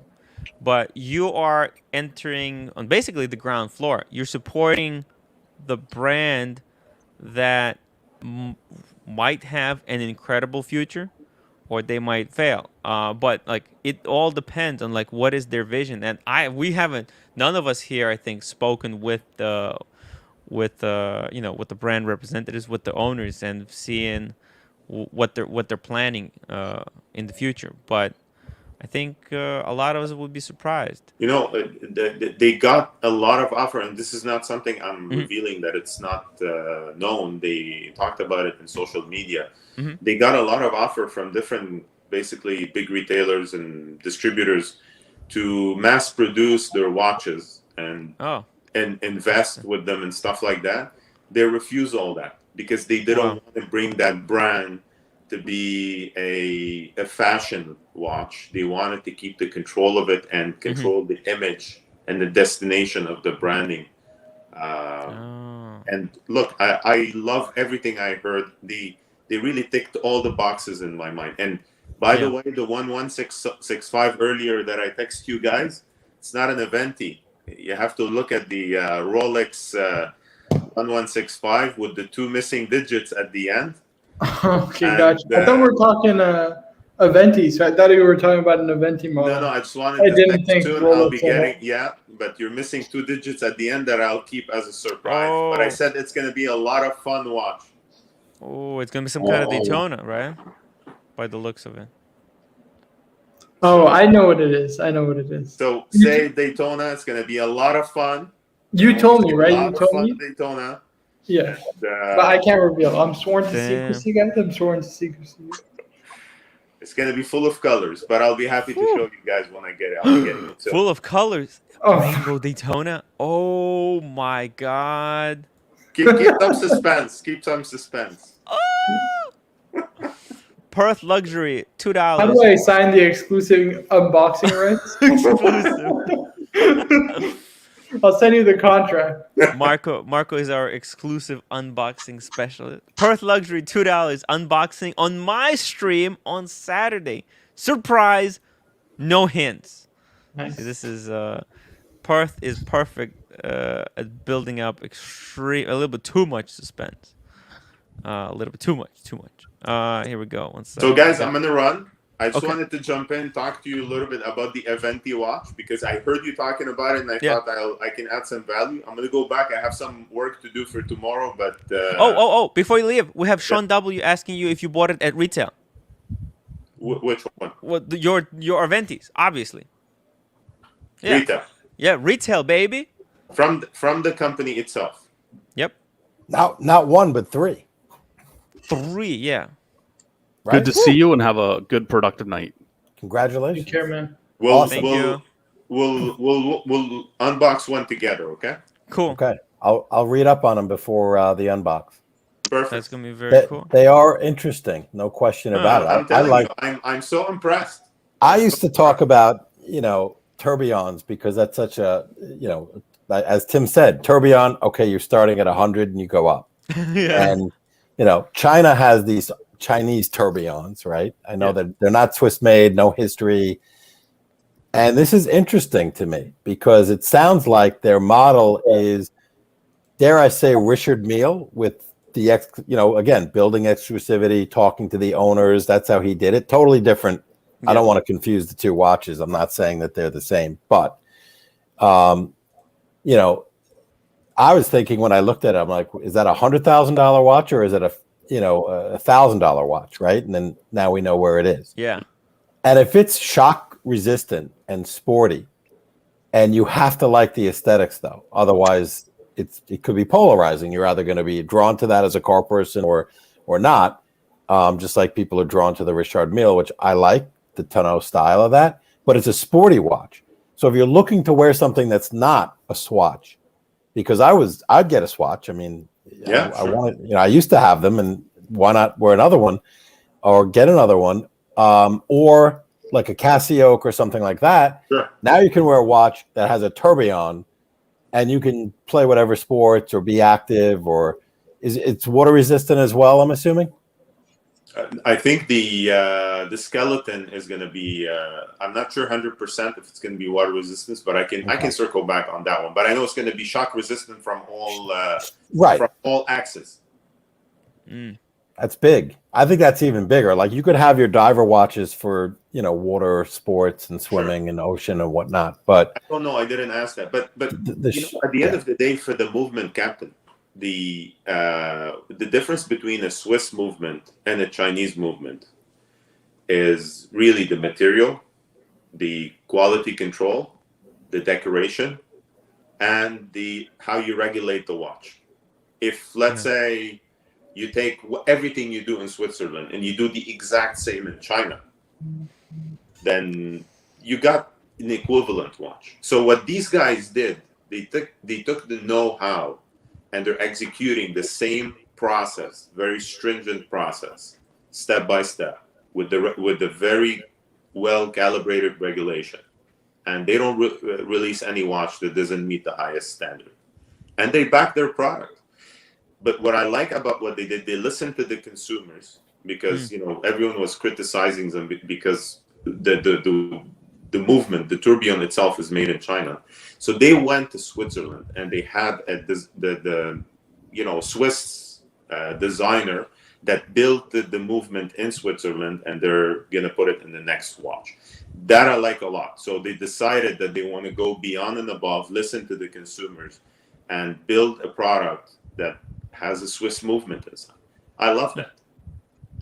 So I can't wait to see, cool. To be honest with you, the skeleton, because it's gonna be a kick-ass watch. Yeah, it's gonna be interesting. The whole skeleton itself is made of sapphire inside, like the face of basically the skeleton inside the watch is all done with all the angles made of sapphire from one piece of sapphire, not several pieces. And I love it. I saw a design of it, like an early design of it. It's crazy, man. Crazy stuff. Wow. So I mean, it certainly sounds and looks better than like those Waldorf, Chinese tourbillons, the seagull tourbillons, and the Waldorfs one, right? Not the same. But there's only one tourbillon that, I mean, not only one, but one of the tourbillons I like the best are those Omega DeVilles. Yeah. I really like those. I'm still trying to figure out if I'm going to put a tourbillon in my mix. It's not on my current plans, but with the seconds being the tourbillon, like in the center. It's a really famous Omega tourbillon. So, gentlemen, it's a lot of fun to talk to you. I will definitely come back another night, but I have to run. Wish you a nice evening, okay? Yeah, thank you for hopping on. That was a very productive conversation. Really nice. My pleasure, guys. Very cool. Yeah, because I mean, it's really cool that he hopped on, because we were all kind of dragging on the watch. I wasn't a huge fan, and as I said, I mean, it's all about the knowledge. If there's a knowledge gap, if you don't know about something, if you don't understand it, you're not going to like it. Like, I didn't like watches until I started reading about them, learning about Voutilainen and Habring. The more you find out, the more you start to understand the philosophy. Obviously, Lux Report is a biggest critic of it. What's with the hatred in the comments, guys? Like, can't somebody just go after like a fun, whimsical piece and enjoy it, like, without the peanut gallery having to chirp him? Like, I don't. He's very passionate. Feel free to disagree, but why not just be respectful about it? Like, I don't understand why people have to be so like nasty with their comments. Like, I just don't get it, man. I thought you olive branched with him. What's going on? No, me and him are fine, but like, even Anthony says the watch guy's full. But like, what's with the, like, I don't. Look, guys, give it a chance. Just we didn't even see always it. Like, that's the thing. He's just talking about something he's passionate about. He enjoys. He has other watches. He knows this is the best quality. He owns like Pateks, guys, like Patek and Rolex. Like, we went to dinner together. He was wearing a solid gold root beer. Like, it's just fun. Like, you don't think he knows about? Why do we have to take this hobby so like seriously sometimes? People are passionate, like, I mean, the passion, you can see people like really, really enthusiastic about, like, this is just shitter. Stop. Listen, we were at dinner. He told me about this watch, right? And I told him, I'm like, listen, it's not up my alley, and I think, frankly speaking, it's garbage, right? Yeah. And he's like, he gave me like reasons why he doesn't trying to change my mind. Listen, I respect. I have the same fucking conversation about Rolex with my friends. They don't know anything about it. We were having dinner. I'm trying to explain them why Rolex rocks. She's like, no, it's bullshit. It's overpriced. What are you talking about? So it's kind of like there's layers in this conversation, right? Yeah, like, it's a tough thing. Like like I said, Bardsley, he had the stream and said he's getting one, and that's why I asked about the sapphire one, because I would love to see how the sapphire one's manufactured to prevent like what I see to be as just a nightmare of leaks and seams and stuff like that in my head, just thinking from the materials perspective. But I don't know, right? And also, I'm not a big fan of that type of marketing. the limited edition. Well, no, limited editions are okay, even intimate marketing. But when it comes down to like pre-screening your customers, Yes. that aspect of it actually bugs me, right? Because there's this certain, the pre-screening your customers to make sure that they that is the right watch for them. Maybe, well, it's no right watch for them is not what they're looking for. It's the right customer for them is what they're looking for, right? And there is a difference in that, and there is that to me, like, is a cabal sort of thing. I'm not a huge fan of that, right? Like, you waitlist for a Vacheron, for a Patek, for Rolex or whatever, but they're not interviewing you, right, from the standpoint of making sure that you evoke the right emotions and communication strategy for them. Yes. But again, I don't know. Like, and the watch guy, like Marco just said, dude, everybody has their own proclivities, but it's not like the guy is, he's not an Avon lady. He's not running out there like, running an MSM sort of thing, right? So he's not. The guy is not a fucking meme. idiot. Guys, I bought a meme. You know what I mean? Tim bought memes, guys. You know what I mean? Like, yeah. So there's nothing wrong with having a bit of fun. Like, I don't know why people have to be so up themselves. And that's like, if it's fun and people are buying it and it's bringing more people to the market and it clearly evokes certain emotion in him, I'm all for it. Like, there are watches that God, there's a guy over at the Top Golf in Tampa. He has a couple of Hublot. He loves them, and we make fun of the Hublots. He loves them, and I love him for the fact that he loves his watches so much, right? And it evokes all sorts of emotions with him, right? Well, maybe with Hublot he can't get the pass, but Aventi maybe. Aventi we can think about. Come on. Not the Hublot. It's unforgivable. Spirit of Big Bang, man. Spirit of Big Bang. You want a skeleton? There it is. Let me just read some of these. Captain makes me toss and turn at night with the Spirit of Big Bang talk. Beautiful watch, though. It's a beautiful. I mean, not beautiful. It's a sporty watch. As the watch guy said, you have to be a certain type of person to wear it. Yeah. Or to appreciate it or like it. It's not for everybody. Okay, 1 second. Perth Luxury, the red titanium I think I had it. A10, like producer Michael. I hope that you have a red car to match that Aventi. If you're gonna go for it, Aventi would be more valued than Gorilla AP ripoff. That's true. That is very, very true. One thing I gotta say, look,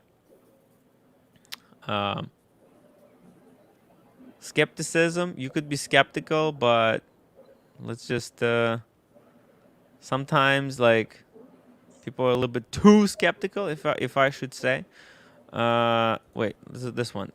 Tim, can you search the 3450L movements from PTS resources? It's the same movement as in Aventi. Okay, fine. Let's see here. But they don't make any mistake about it that it's a Chinese tourbillon. Like, we know it's a Chinese tourbillon. I think it's more about the sapphire case, right? And the design, and it's the same thing with Rolex and Omega. Omega, don't they make half of their stuff in China? Is this it? Well, probably out of Hong Kong. Like, a lot of the manufacturing, just like Stefano said a while back, a lot of the high-end work that comes from China would be coming from Hong Kong, and Hong Kong has some very, very strict standards. So, look, I'm telling you guys, they're getting really good. Those companies that make the fake Rolex movements, they're getting really good at manufacturing movements. So, I mean, they're getting really good. So, I mean, it's probably what it cost her to make it. I don't. I mean, the manufacturing again. Like, I don't think that can be disputed, right? They have come a really long way, and they have spent decades doing it. Like, I don't think that's the artistry and stuff are different topics. The aesthetics are different topics. The business models are different topics. The exclusivity of the brands, the history. I mean, all think, those things are different.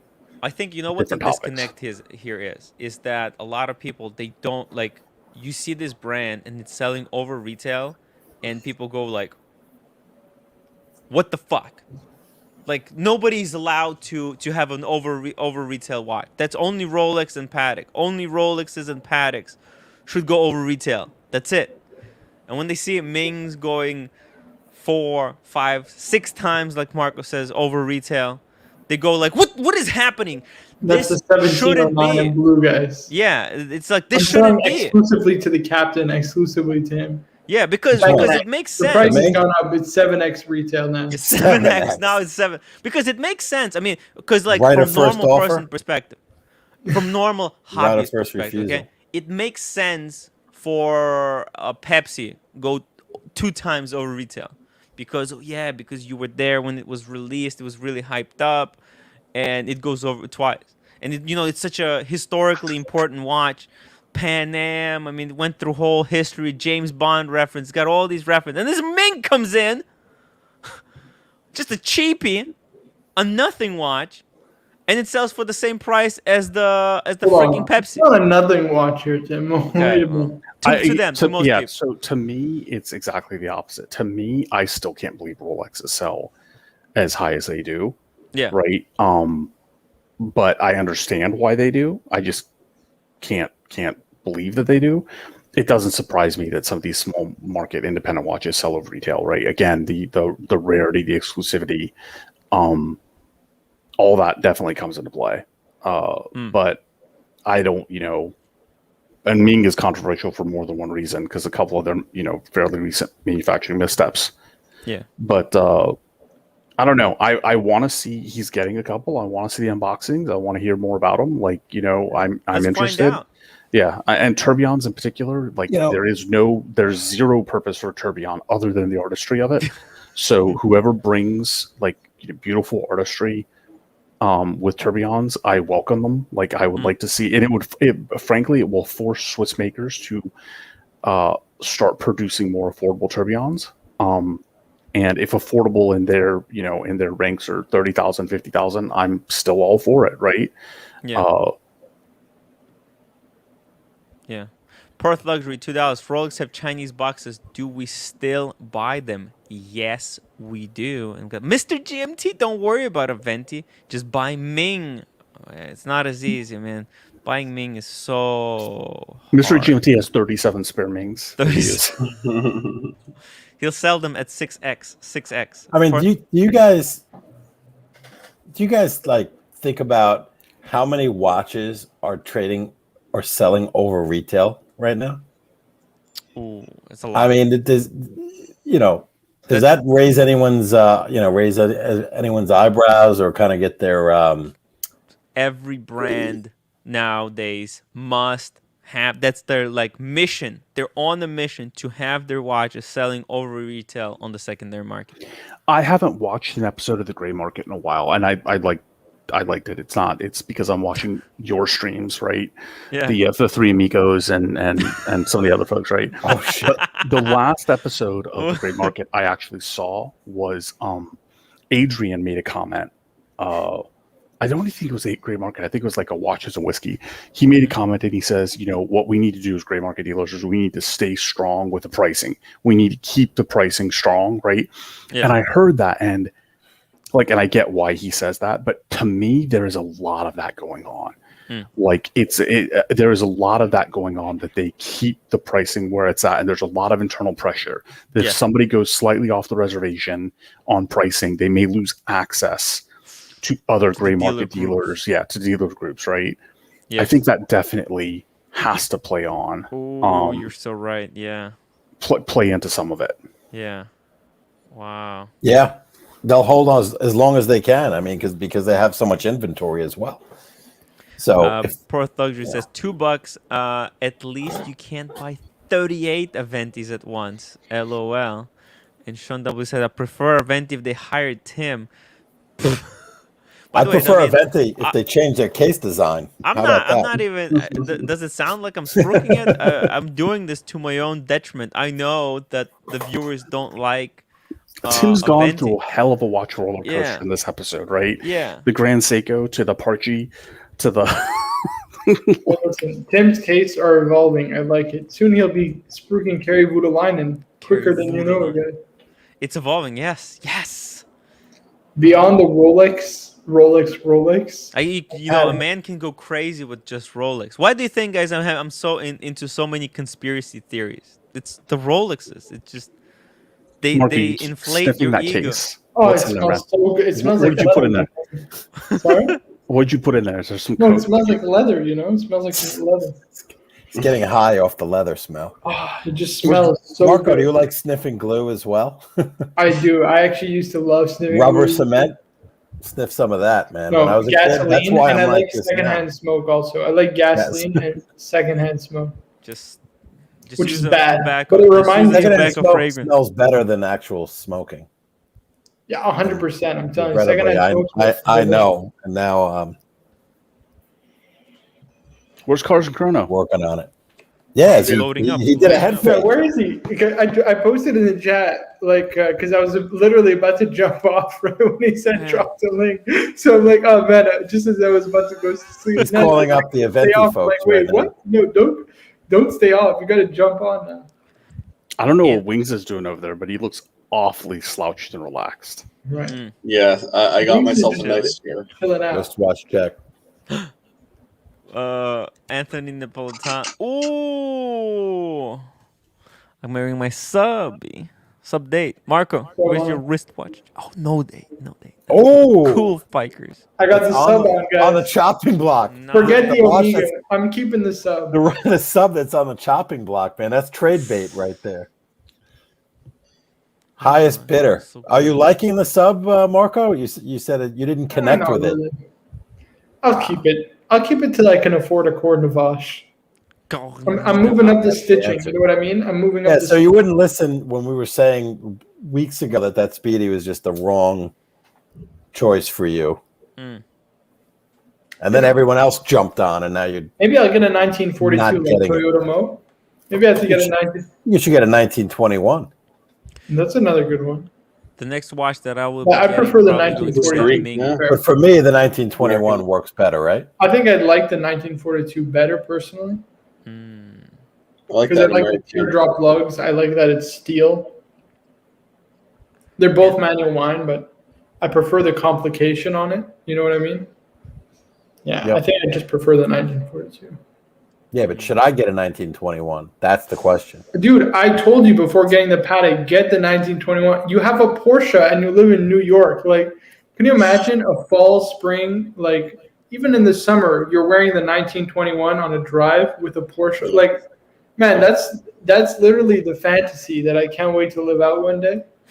There, Like- especially The fence. there's the Excellence edition that is just incredible. But if you like the gold, yeah, these are my favorite. I love this. It's Oh. absolutely gorgeous. Anthony Napolitano. Tim, if you were paid to spruik a Venti, how do you think we would feel? I would have let you know that I'm being paid. Bought and paid. By the way, I am bought and paid by David SW. So if you're gonna buy your watches from David SW, let him know. And what is this? Tim, what's next? Sarkar? What is a Sarkar? That's a good question. Yeah. No idea. Yeah, but don't buy it. 36,800. What is Mr. Porter smoking? Go to Chrono 24, Tim. They're like listed for like 23 Canadian. It probably popped up. The price probably has gone up. No, they've gone down actually. There's a bit Really? of a they have actually gone down. Which ones? The 1921, Really? at least Oh, in rose gold, from what I've seen. man. The price on the sorry. Where'd you get Chrono? I don't know. I was just thinking Cars and Chrono. The limited edition 1921 Cars and Chrono. Yeah. Yeah. Platinum. Yeah, that thing's incredible. Oh, You know, they're pretty cheap, honestly. actually, this is better. Considering better considering value. the retail price, considering Yeah. the retail price. This is better value than the Patek 5196. Look at this from China, 19,000. That's and you get a display back, steal. enable seal case and movement, manual wind versus automatic, which I always You're gonna prefer. pay a few thousand in import Look at duties. that. Not in the United States. You said that's from China, From China, yeah. right? There's also the one that's 46,000. It's got the brown strap, but it also has that dusted dial. That's which a is big really jump nice. for 40,000 Yeah, Canadian. 46,000 Canadian. Yeah. Okay. Oh, Maltese cross. It's a beautiful strap. Oh, they are. this is better The than strap, are you 5196. That's what you point out. Well, I mean, I know the watch is gorgeous, but I'm just saying the strap is. That's a good looking Wow. strap. Look at that. Jesus. It's gorgeous. Man, this price is insane. Yeah. Oh, Ali, thank you so much for the super chat. $5.55. Recommend me a bracelet, full black tie dress watch. How expensive are we getting here? How expensive? Because I mean, Old black tie. Yeah. How expensive? A Right. bracelet on a that's bracelet. it depends how expensive we're getting.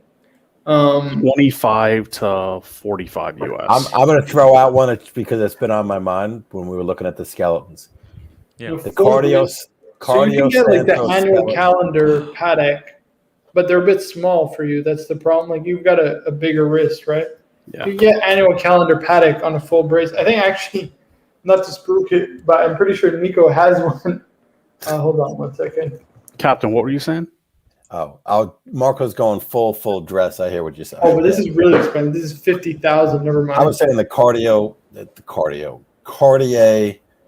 Santos skeleton, 30,000. But that might not be. I think it That's goes what I black recommended tie, that to Cars and Chrono. That's a good one, actually.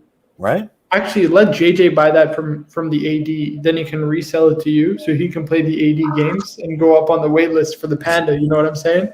Help a brother out. I like the drive as but it's not on a bracelet, right? Fuck. The bracelet's gonna be The hard. bracelet. Let's just go through. Let's just see what's available in this price range. Bracelet.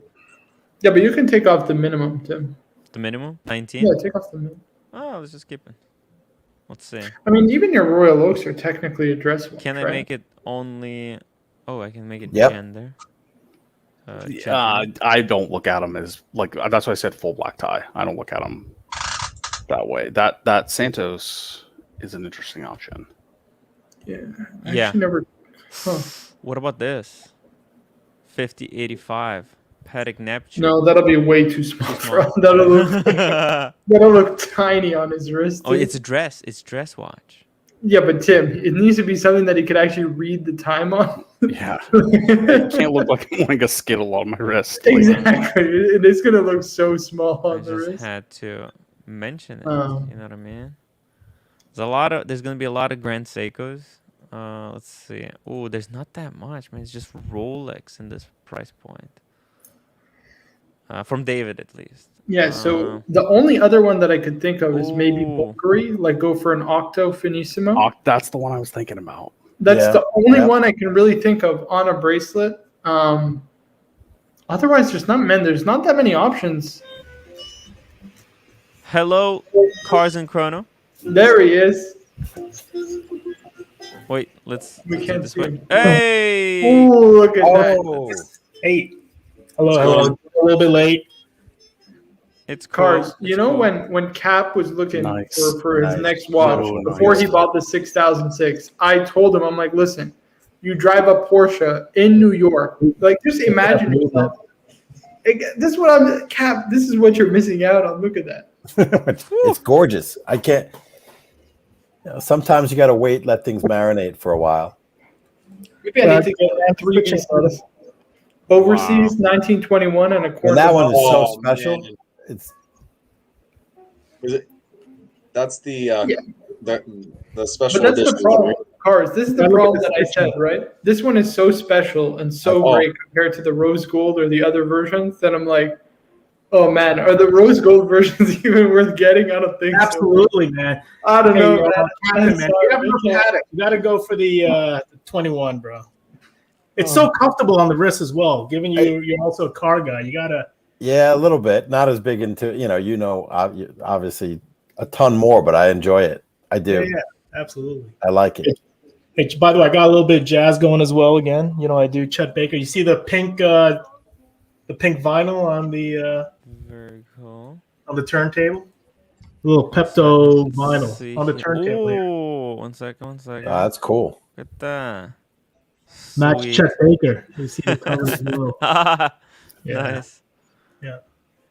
Hey, wait, what happened to the headphones? You said that there's some issue with them? Yeah, the Shure. It wasn't. I got a lot of background feedback, and honestly, it was a little bit of a hassle constantly sticking it in my ear, and I try to adjust the little fitments. It is something you have to get used to because they do kind of go behind the ear, and it took me like a week to get used to it.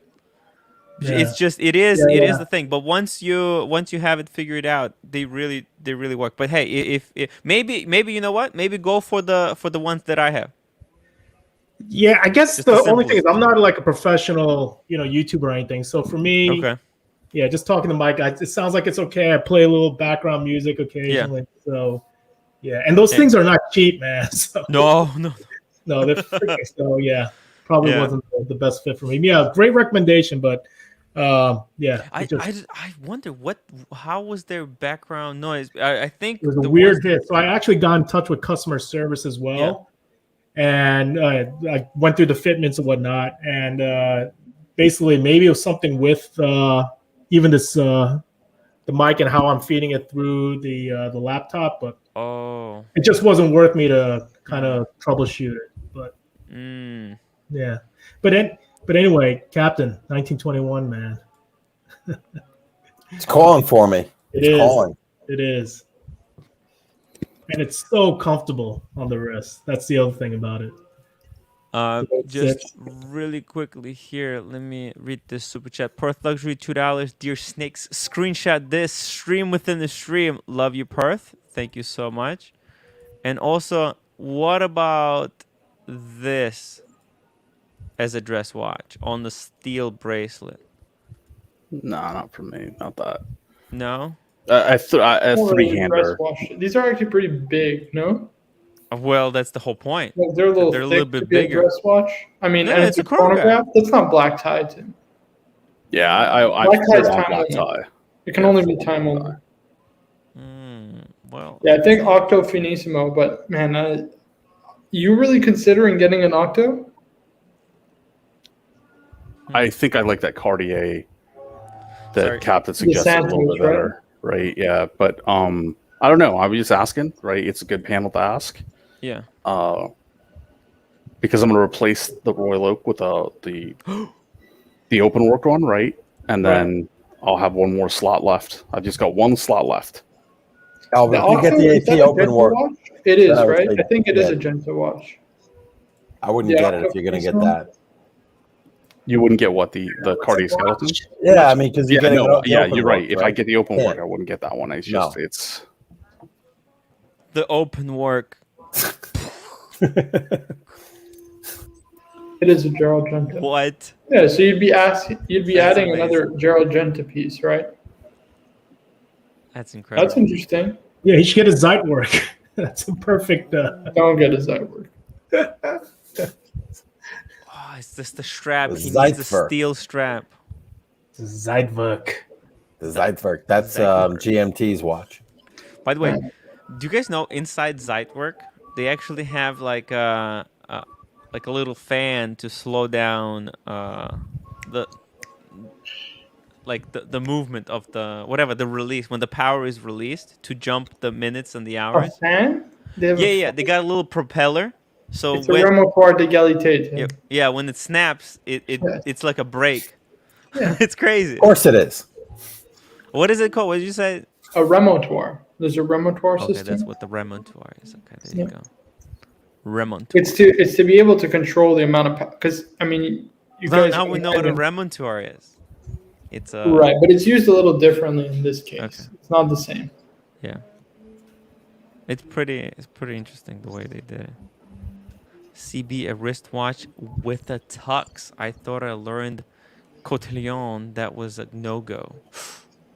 Traditions sometimes are meant to be thrown out the window, you know?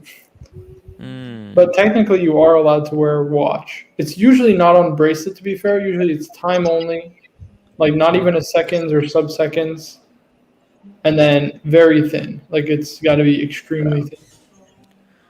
But Ali, I understand your dislike for the leather straps because of the temperature where you live at.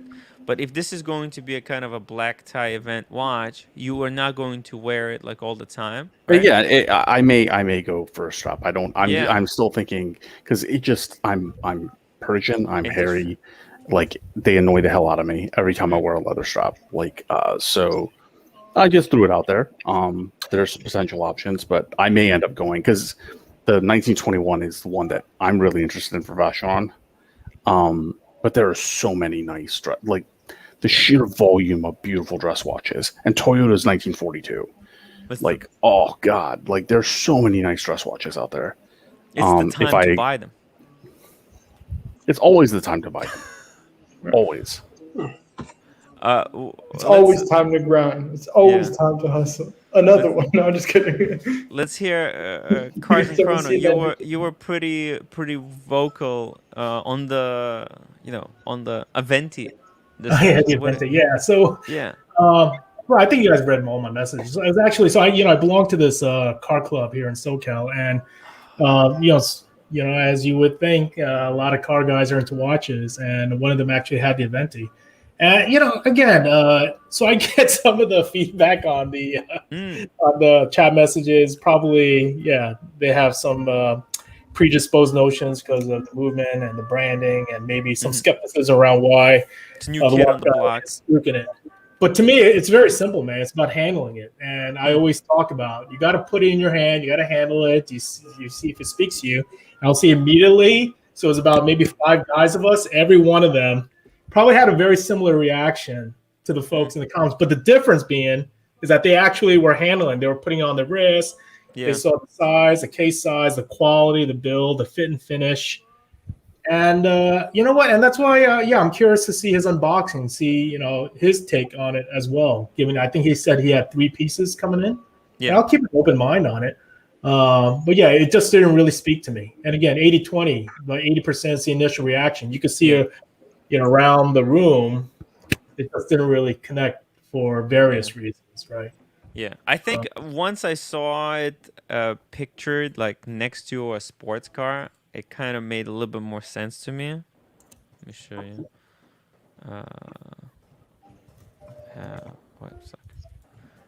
Because I was saying like, what is this? What is the design? It doesn't make any sense to me. Like, why is it?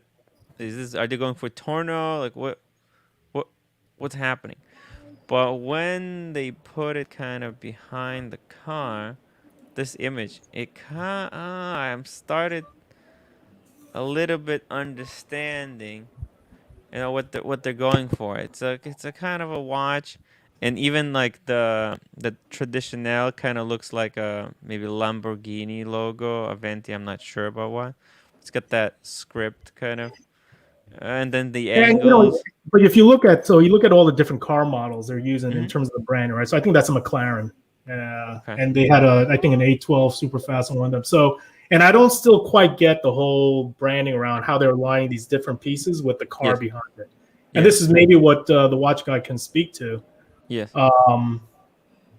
Because details like that, particularly when you're car plus watch guys, you pick up on this.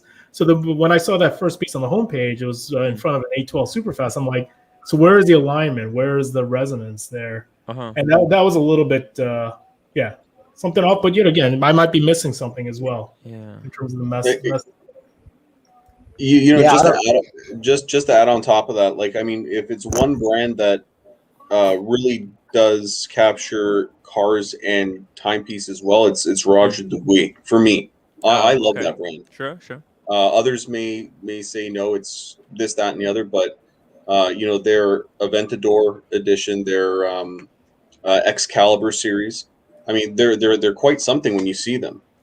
Then I actually get it, because it could be reminiscent of just the engine cover of the Aventador, or it could be the rims that Lamborghini decided to go with on their Aperta models, right? So that to me is Lamborghini on your wrist. Sure. But it's completely different price point. Well, I mean, it is, but definitely. But no, I understand. Not if you own a Lamborghini. The funny thing about all these pieces, that producer Mike, he occasionally shows up on some of these. So in SoCal, they have a huge Cars and Coffee meetup.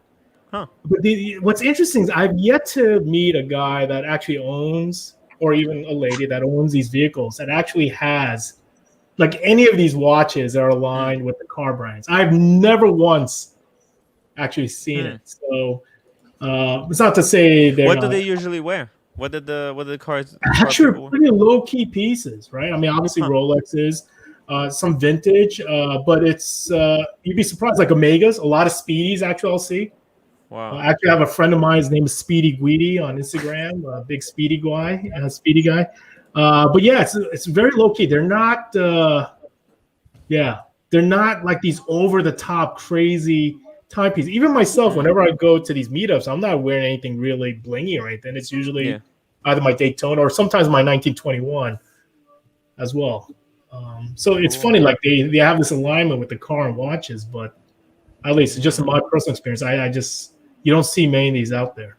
So that begs the question: are people buying these that aren't necessarily car folks also? Yeah.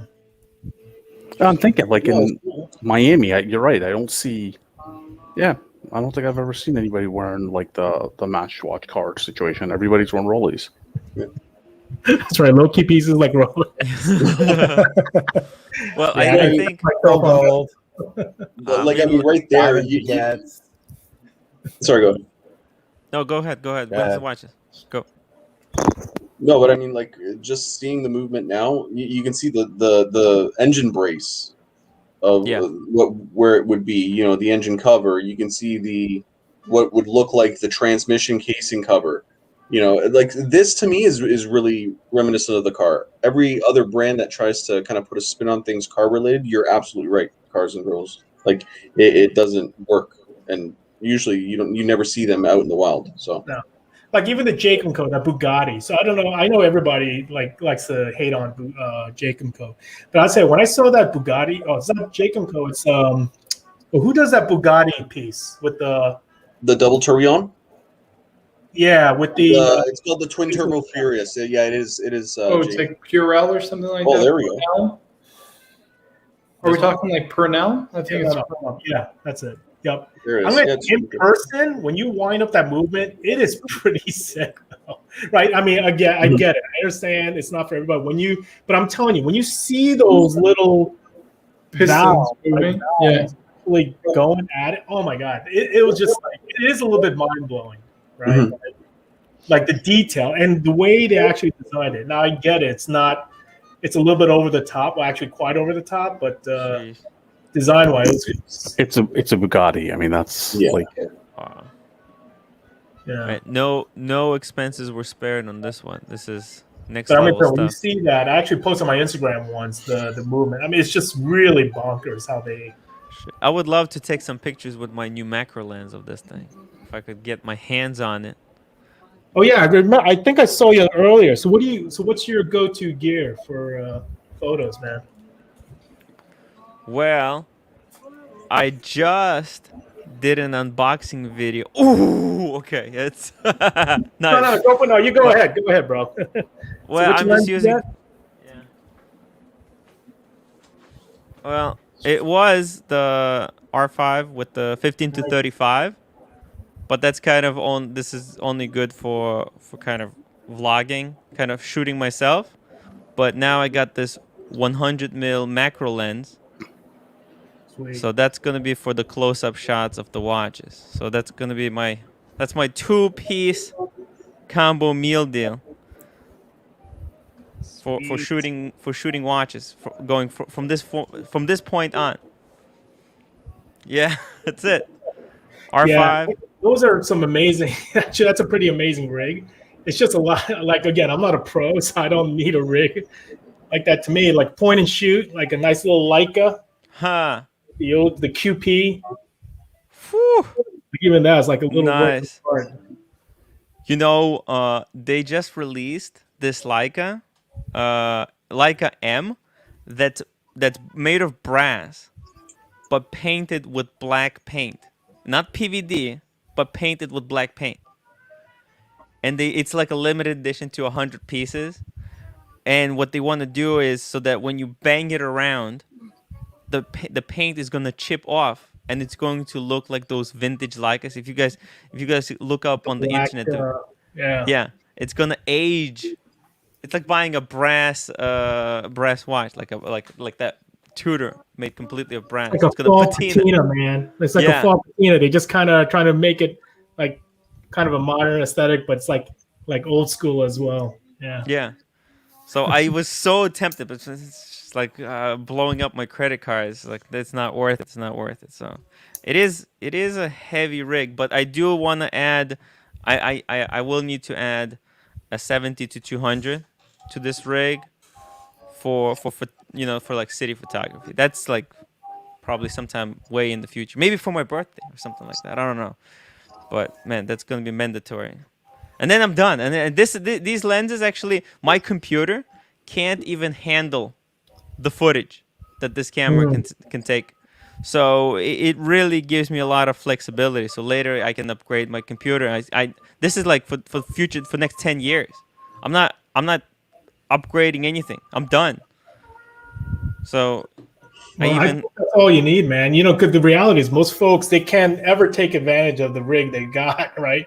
Yeah. I mean, do you manual shoot? You do auto? Do you do all the f-stops and the aperture? Yeah, manual. Nice. Yeah. And I do want to use log for shooting video, but my computer can't handle log. If I shoot in some kind of log and then try to do color correction, it just slows down my computer, makes it unusable. So some video I shoot in like aperture priority, and then I just set it so that I got the proper frame rate going, and just keep it simple. But yeah, that's cool, man. Yeah, I mean, you could do some really cool stuff on the macro close-up shots. Oh, by the way, yeah, I spooked this on my. I didn't feel like I don't have anything, but the best loop, man, guys, the loop Hodinkee. system. Wow. No, it's not Hodinkee. Is this? Oh, it's not Hodinkee? No, it's the loop system, man. This is what the GPHG use as their official loop.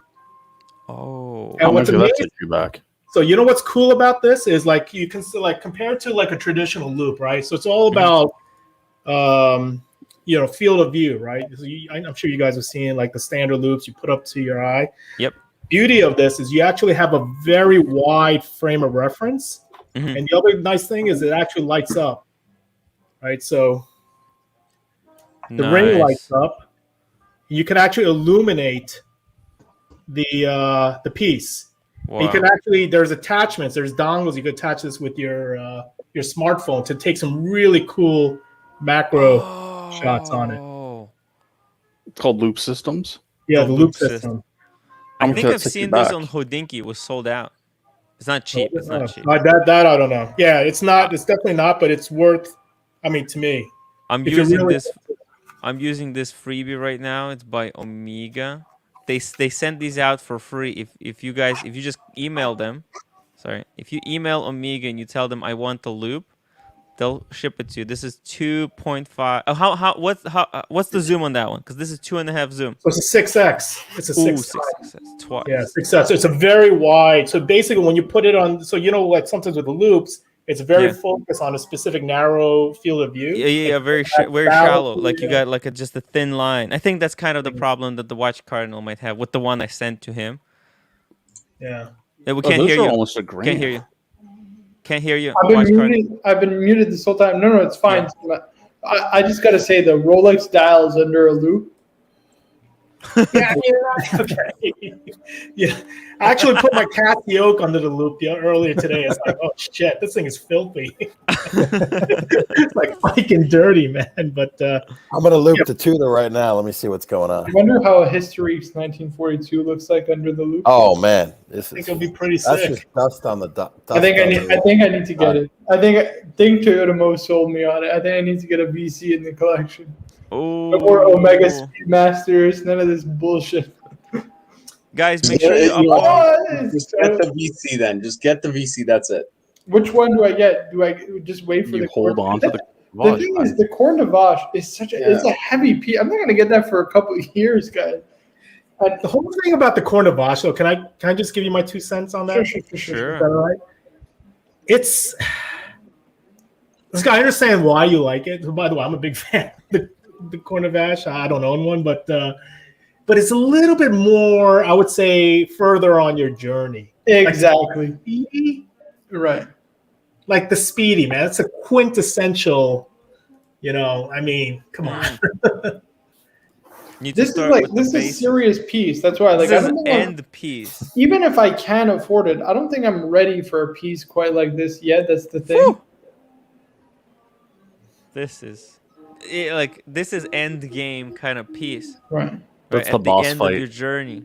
You skip so much of the journey, right? Right. You skip too many steps. That's the problem. You get a manual wind. I mean, any way you cut it, it's like getting like a manual wind chrono from Paddock, except this is from VC, right? It's just like.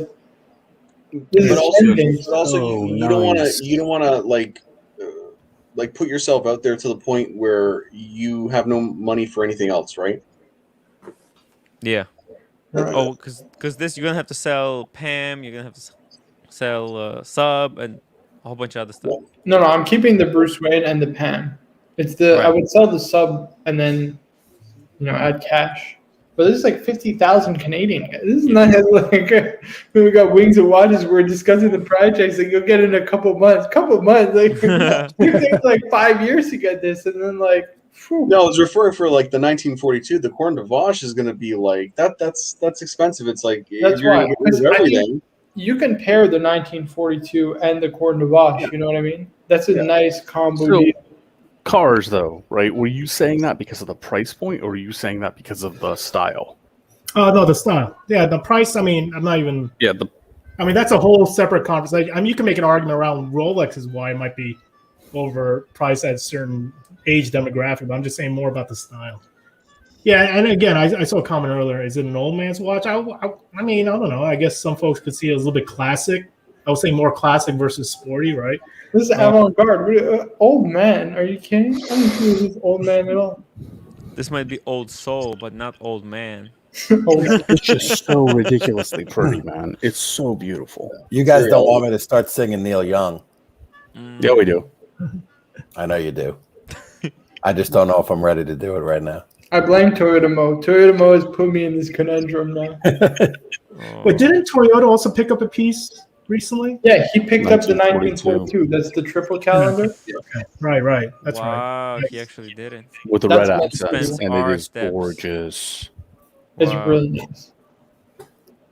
Wow.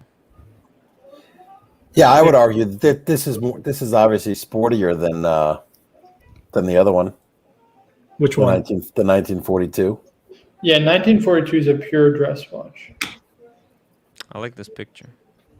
It's beautiful. It is beautiful. The dial looks awesome. I wonder. It's like a sector dial almost. It's incredible. Like it's like it's really nice. These pictures suck. It's really textured and like it's really nice.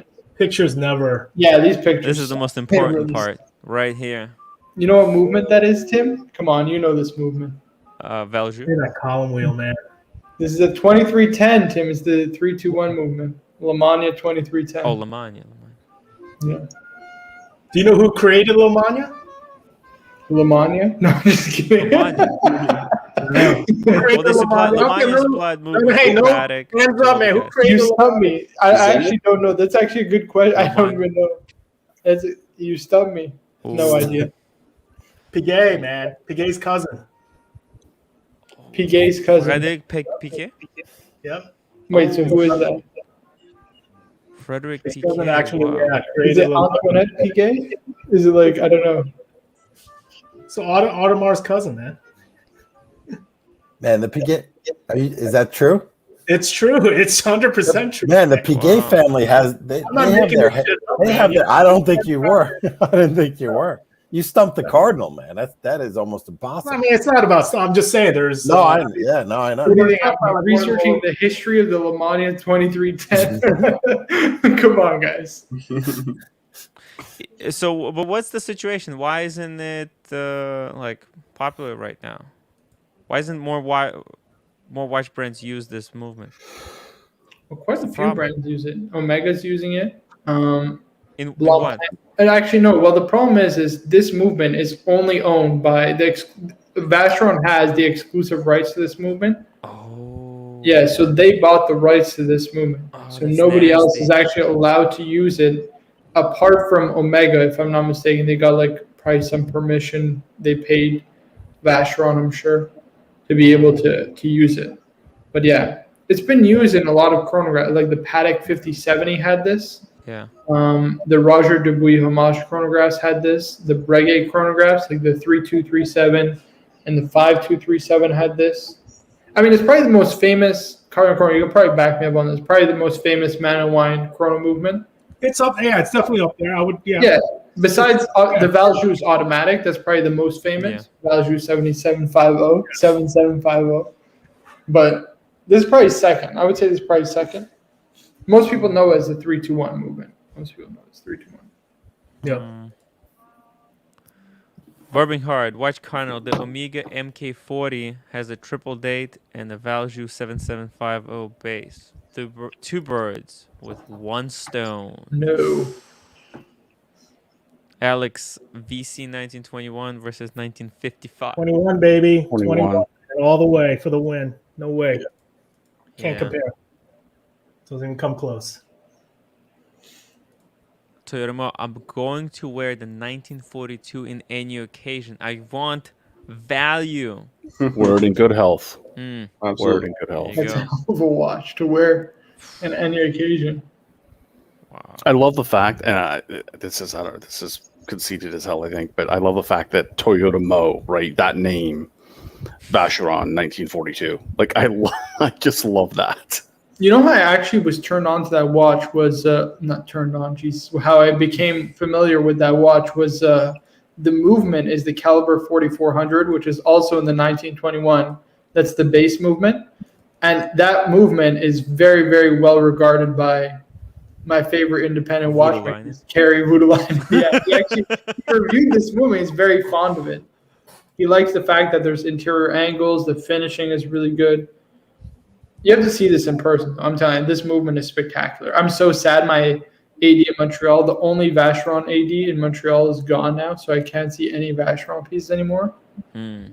But yeah, this is really nice. This is gorgeous. Man, Captain, isn't there like a new... Oh, there's new Vacheron boutique, right? I need to go film it. I need to go film. Yeah, I need to New York document City. these things. What am I doing? It's not the one that Cars is going to the Yeah, radio I think- Yes, it Isn't is. Cars Yeah, I'm get gonna the be out special- there, the man. special Yeah, for invite? opening. Yeah, I'm out there. The Is it president- open already? I don't think there's an official opening. It's only by appointment only. My understanding. okay. They're doing like a little event prior to the formal opening.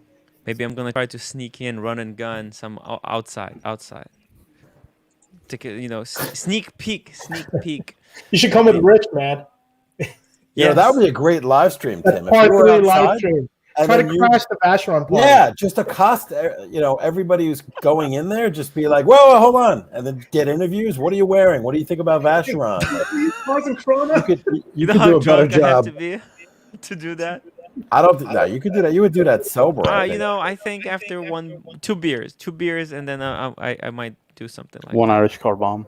or one Irish car bomb. And you Yeah, can man. break somebody's watch while you're at it. That Irish car bomb. I barely remember anything that happened afterward. I know I just started telling people that I'm a Rolex YouTuber. That was a funny stream, man. It You got were completely out of so close to getting just absolutely pummeled. Man, just remind me not to go out with Tim in London. Yeah, we have to. We have to. Foreign country with Tim, forget about it. I have a viewer. No, dude. It's already. I already planned everything. Not me, but a guy from London. After he saw us, after he saw that stream, he sent me a detailed email of all the place, of all like the car, like a. Huh? Who sent you this? A viewer. Who's the viewer? Okay. Let me just. You put me on the spot like that. I don't remember. Yeah, that's fine. It's fine. But I want to know who this is. Not like some creepy fighter. No. Like, you know, he's gonna take us to some back alley somewhere in London. We're gonna get mugged. No. I don't think he's gonna come with us. But if you were, that would be amazing. But what he did, he made a list, and I told him because for that. I'm gonna need to have good internet reception, and I don't want to go and look for. You know, it's gonna be the whole problem. How do I get internet there? So I need someone to coordinate all of this. So like I come in, I can give him my phone, he can put the SIM card and go. Huh? Tim, I thought you were married. Who was gonna court you?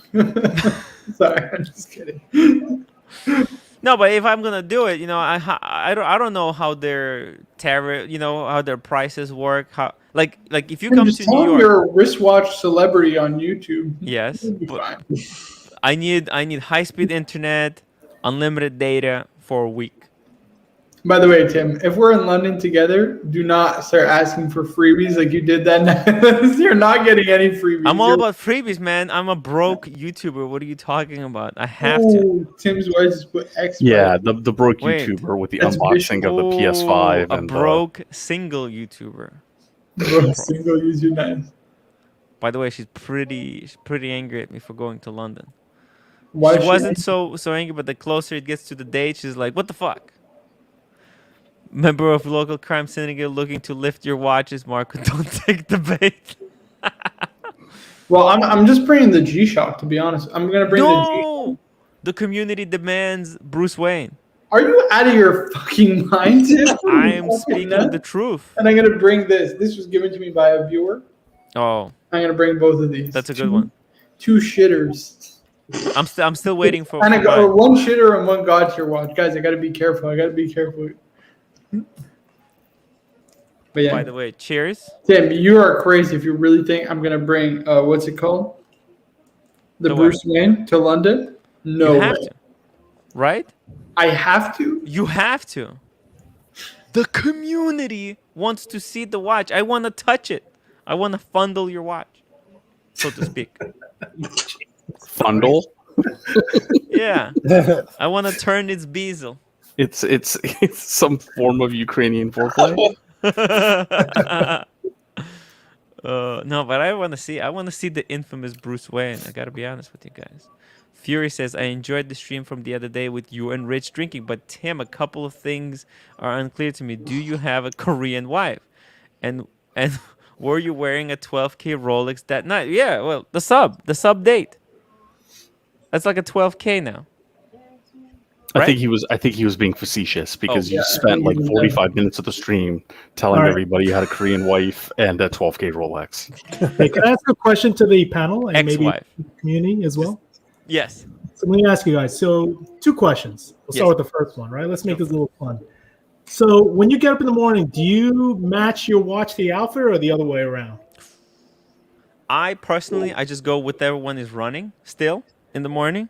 Whatever's running? Okay. Yeah, so sometimes they run out of power reserve. Like this one. It's running, but it doesn't have the right date. Wait, sorry. Come on, focus. Sometimes this thing doesn't want to focus. So like, wait, maybe I turned off autofocus. Never mind. So like my Explorer 2, it's running, but it doesn't have the correct date and time.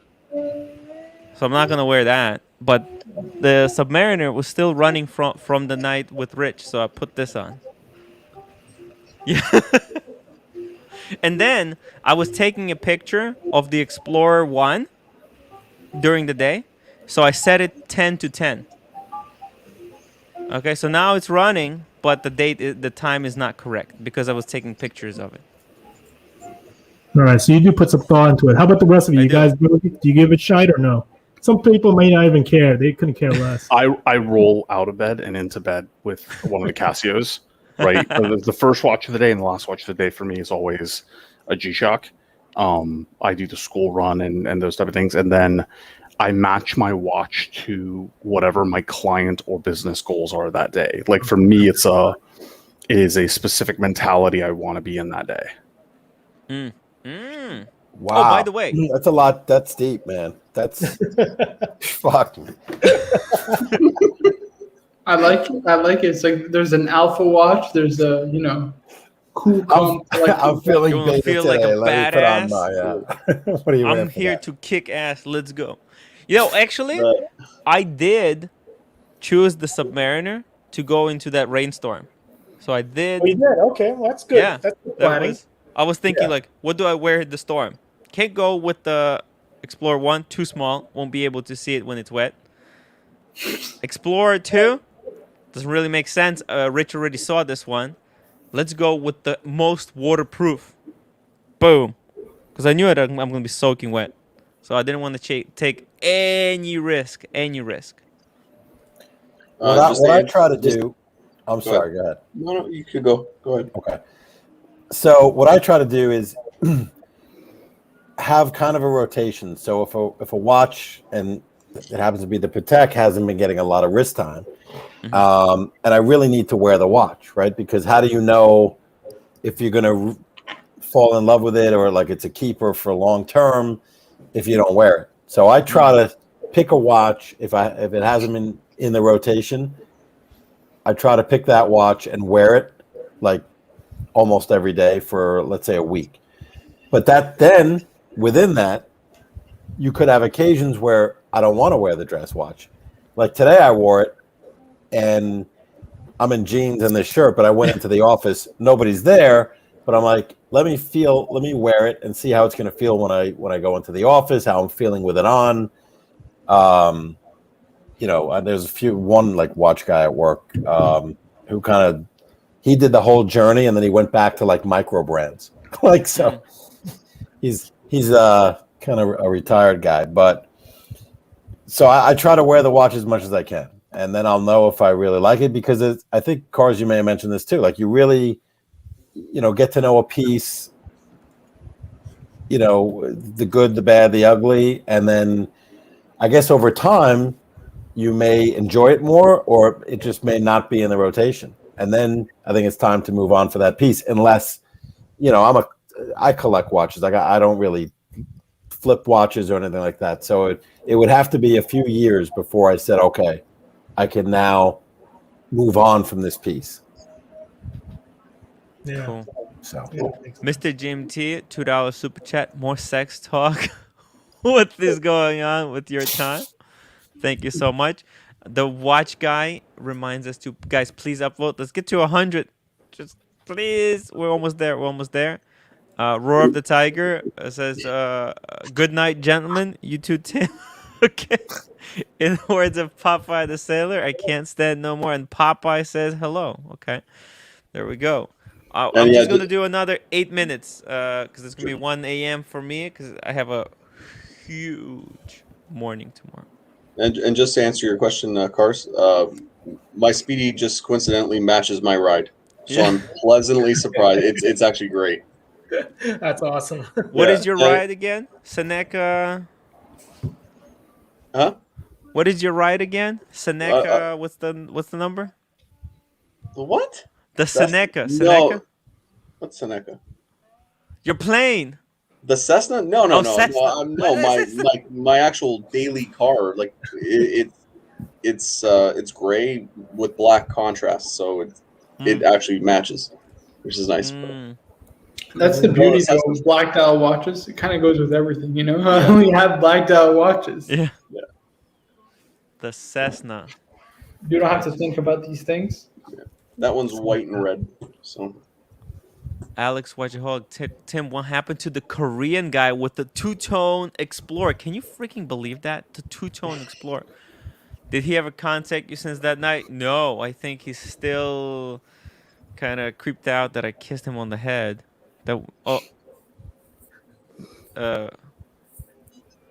probably should have not said that. Don't explaining the nobody clip it. two-tone Yeah. Tim thing, right, to the audience and to him. That was hilarious. Like, I cannot believe you made it out of there without being impaled. I had to sleep so badly, but I couldn't turn away. It was just one of those. It was great. I understand rubbernecking now. Like he twice now he's misplaced one whole Asian guy. I mean, he's Carson Kroner, I hope you'll be able to keep up with me so that I don't lose you. I'm not. There's no way I'm going to be able to keep up with you, man. There's no way, dude. He laid down in storerooms and stock rooms, and then he realizes he doesn't have his watch because he swapped his watch. He goes, I don't keep up with him on the stream. There's no way I'm going to keep up with him live, man. Are you kidding me? Oh my god! Oh, Bobby Google got disconnected. No, he's got to go. Okay, yeah. We got 6 minutes. 6 minutes. 6 minutes, guys. Yeah. Ooh, do I still have to do those dishes? What the hell? By the way, this Tim's wife is hilarious. I'm going to tell you. That's actually my wife. Is that really your wife? Yeah. Yeah. Get out That's of my here, actual wife. Yeah. Holy shit. You know, all this time, I thought it was some dude, like Korean, and is actually posing as your wife. I was like, wow. This guy's got good sense of humor. That's really your wife? That's my actual wife. Yeah, she's crazy. She's... I thought it was like a really clever Korean guy. I wish. Ex-wife, guys. I Ex-wife. wish. Yeah, ex-wife. Oh my god, that's funny. Holy shit, that's hilarious, man. So I don't know if it's funny, the fact that it's your wife or some dude posing as your wife. Because I really thought it was some dude, Korean dude, like coming out with like these clever little statements. I know why you say that because we have a prankster, right? That does like. I absolutely thought it was like some troll posing as your wife, coming with these little clever clips. Oh wow! Yeah. I wish it was. She's awesome. Quite funny, but she's like. Hey, you're a divorce attorney right up here. Yeah. Oh, Captain. We might have to. She was asking me when we divorce which Rolexes. She wants to take 2 Rolexes, and I was trying to tell her like, hey, let's just calm down. It's not. She's gonna leave you and take everything but the parts. They're worthless. I mean, they're just. They're not worth much. It's like, man, let's just cool it. Let's just cool it. All right. So I got to recalibrate now when I read the messages. Yeah. Tim's wife. Oh my god. Okay. All right. It's funny. Yeah. So she watches the streams then, I guess, huh? Oh, interesting. I know. It's she says she's on the break right now because she works at night. So sometimes she turns out. By the way, that night, this is so crazy. She was watching the stream, and at one point she had to go back to work. So she gave her phone to a coworker and said, "Monitor him, make sure nothing happens." So was she the one that was calling you that night, or was it Rich? Oh, she called me. She called me, and Rich called me. Oh, and I told both of them, "Why are you calling me? What? Why?" I legitimately super chatted that night a couple of times just for you to freaking respond to your wife. Because she was in the chat, I'm like, Tim, talk to your wife. I can't. Because that was by the way, when you said that was at the worst time, because I think Rich was lost as well. So at least maybe I could have took Rich's phone and called my wife. But I didn't have the Rich. And my phone, I was live streaming.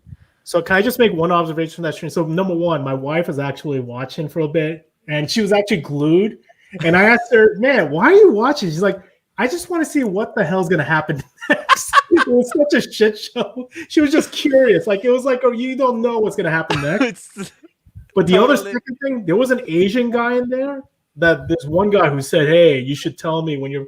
That guy, I'm telling you, I've seen that look before. It's good that you kind of laid off that guy. He is a guy I've seen that look as an Asian.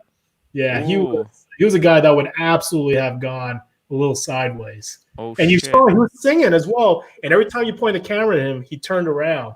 Guys like that are in that scene. Yeah, they get to a certain point and they will absolutely side clocking. And when I saw his face, I was like, God, I really hope he just. I hope that he gets clocked. That's gonna make for great TV. no. No, but it would have. It would have been ratings gold. Oh, come on, man! That's You not really the want? point. That's not the point. I know. I'm joking. Those I'm joking. Swiss guys I don't at the want end? I cannot afford it. Yeah. Guys, I cannot afford it. I just paid like $5,000. All of my super chats from No, but his until like eyes- mid-August all went to the teeth. There was a his eyes, disaster. man, I'm telling you, man. He was definitely in a zone that he would have. And these guys in K-Town, they get a little bit drunk and they just they go. It gets a little bit ugly. So I don't think it would have been ratings gold. It would have been ratings over. Maybe for a while. I don't think it would have gone as well as you would have liked him. Like those Swiss guys at the end, I don't think that would have gone the way you wanted. Yeah, we actually. I'm telling you honestly, I was in some concern for your safety. Man, but I felt really confident because I'm used to because the you were city drunk as all hell. yeah. That's it's the like But I problem. know the city. I'm quite. He thinks he can drive, right? No, I don't drive. That's why No, I'm really people confident think they can. with the trains and everything. I thought it was good. But I have to reevaluate my position on New Yorkers because the fact that you were yelling and shouting the way you were about the most bizarre ass shit, especially the two-tone, right? Yeah. And you got away with that without like having somebody throw. Because I was convinced somebody was going to throw at least like a full water bottle at your head from off camera. I'm quite a charismatic. I'm charismatic kind of guy. I think they saw him as like, he was a little bit, he had a little bit, and he was not being intimidated. He was like, he wasn't belligerent. I think they kind of got that, but there's certain folks you encounter, and they're nice bikers. Like the bartender from the beginning, right? He didn't want to have any fun. He just wanted to do like he was way too serious. I feel like the guy in the beginning. That Italian guy was funny as shit. He was funny, but why he was so serious to me? Just really quickly, let me answer this one. Tim's wife, do you feel married to a YouTube watch guru? I never said I was a watch guru, first of all. I don't know where does Rach Buddy get this idea that I never said I was a guru. And I purposely say that. Look, I'm not a technical guy. I'm more interested in people who collect watches. But listen, I feel like I'm at the point where I should know as much as possible because if I'm gonna make this my career, there's no excuse. Okay, I could be interested. I could still be interested in the stories of watches, but knowing everything about the story of sorry. I still could be interested in people and their stories of their watches, but I think I should also know everything there is to know about the stories of watch. Yeah. Given you're a watch YouTuber, and by the way, again, I know this has been played out. I mean, the 7750, whatever, right? I guarantee you, the vast majority of folks would not have been able to answer the question. It was a lot of pressure. I gotta be honest. Look, I don't wanna rehash the excuses, but it was a lot of pressure, and I never heard of it referred to 7750. What? And when they said it's a chronograph, right? He didn't say, "Oh, it is chronograph." What kind of chronograph or whatever? He said, "Like no," and okay. Anyways, threw me off. It doesn't really matter. Yeah. Please don't take the attitude to London on at night out. Be safe. By the way, the crazy thing about London at like midnight, there's no one outside, and I don't understand that. Like, I think that's a hint. Ooh. I think that's if you don't understand that, then don't be out. That's a hint. Frank B. Tim wasn't exactly in a bad neighborhood. Yeah, I was in probably the safest one. It looked probably. And wait, Cars and Chrono. When were you in New York? Like what? So I lived for 20 years. A little over 20 years ago. I was out there. Okay. Yeah. Actually, that's kind of. I mean, I arrived. What would that be? Like kind of around 20 years ago. Yeah. Okay. Yeah. When I arrived, you kind of left. It's weird. It's cleaned up even since when I was there. There was some. Oh yeah. Yeah, there's some shady. Oh yeah, it was bad. It was bad.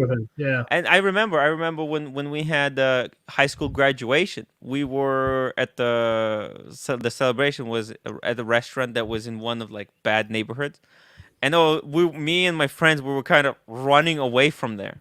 We went outside. I was like, "Fuck this," and we just ran to a little bit safer place. But now I freaking work there. So I Yeah. used to work there until I got fired. But Oh, it's you're super nice. safe now. Yeah. Yeah, but I get what Frank's saying. I get he wasn't a bad neighborhood, but I'm just telling you, man, when you're also particularly in K-Town, you get these guys that are drunk, they're Korean, man. They can get it can really go south very quickly, right? And that guy, I'm telling you, that guy's eyes, I saw it, man. So I'm glad you got out. No incident. Cool. Yeah. Oh, and I did buy the new glass with the money that Birmingham sent. Okay. Oh, they're actually. Maybe I'll do unboxing. 1 second. Now that I know this is actually Tim's wife, man, it's kind of looking at all those chats a little bit differently. I asked the same question a few streams ago. I'm like, is that really your wife? Yeah, Because I thought the same thing too. I thought it was some funny dude.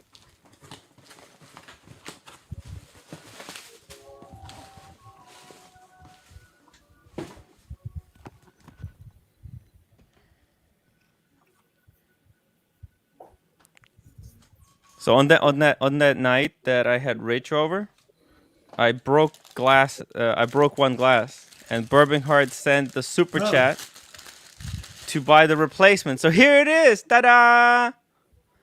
Wow, that's nice. That's nice. Thank you, That's cool. Yeah, that's good. Very nice. Yeah. Thank you so much. Actually, we got two more. So it's there's one more that I might as well. I mean, there's two. For good luck, I should break one, right? Yeah. I'm thinking something else. Okay. Anyways. What am I? So what time did you end up getting home that night? What time did you? 5 o'clock. And then he left his wife locked out for another hour. Well, she lost her key. What a Dude, coincidence. I'm telling you, your wife took that so much better than my wife would have done. If she was banging at the door and I was pissed drunk, passed out, and didn't get the door for her, she would have drove her Dodge Charger through the freaking bedroom wall. Like, no, that ain't fine. She was locked out that night because yeah.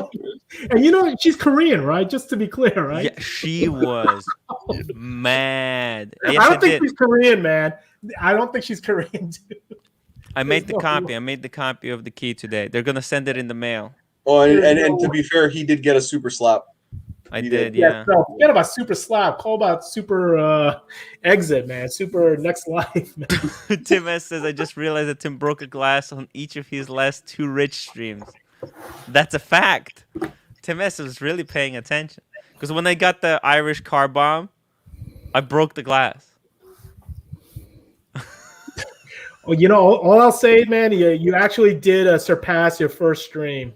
In terms I surpassed it? Yeah. Well, in terms of drama and edge of your seats. Come on, and he didn't even need Tatiana there. Wow. This was better than Tatiana. I'm humbled. I thought I was close. I didn't think I surpassed it. And he kissed more men this stream. Like, he didn't even get to kiss the cashier from the first stream. Wow. Jesus. Thank you so much, guys. Wow. Please upvote. Hello, Jonathan. How's it going? Hello, everyone from Germany. Hey, what time is it over there? Hope that everybody in the panel is doing okay. What did you ask? I said, what time is it over there in Germany? It's now 7 o'clock in the morning. Okay. How was your vacation, Jonathan? Oh, it was beautiful, fantastic, amazing. Excellent. And Cars and Chrono, I did around 25 mountain passes in 10 days. Oh, nice. Good for you, man. What were you driving? I don't recall what it was again. I was driving to Switzerland, Italy, and Austria. Nice. Sweet, man. Yeah, one of these days. It's my bucket list, man. I want to get out there at some point, even as well as the Gring. I got to do the Gring. Do it. I do. I want to, man. Trust me, I want to. Good Alex, to see watch Ali your here on the show back. Hello, Captain, and hello, Wings and Watches. Good to see you as well. Hey, Jonathan. Good to see you or hear you. How's your day going, man? Yeah. Captain, like always, I'm sitting in my car charging it up in the morning. There you go. Are you having strawberries? No, strawberry season is over. Ah. Alex, Watchaholic, Tim, do you have any chance to visit Las Vegas for a fun tour? Los Angeles, man. Los Angeles. What did I say? Las Vegas. You could do Las Vegas as well. Yes, because I have so many miles that I can probably I have enough miles to fly maybe 50 times.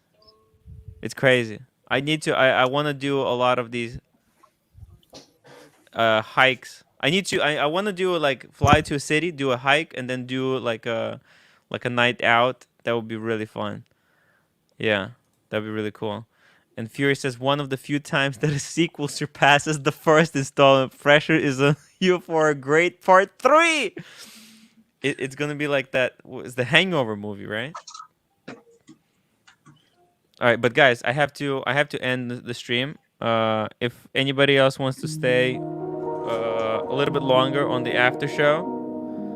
Sorry, Jonathan. I was just wrapping up. I was just. No. I was expecting. I didn't expect anybody to be on. Yeah, man, guys. CB says Appalachian Trail, Timmy. Yeah, actually, I have a plan. I want to do Appalachian Trail in the next few years. I'm gonna do a stream every day on the Appalachian Trail. It's gonna get wild. Like literally, like wild. I mean, woods wild. And anyways, make sure to hit the upvote button. Man, this stream was bomb. No upvotes. It was awesome. All right. Good night, everybody. Night, everybody.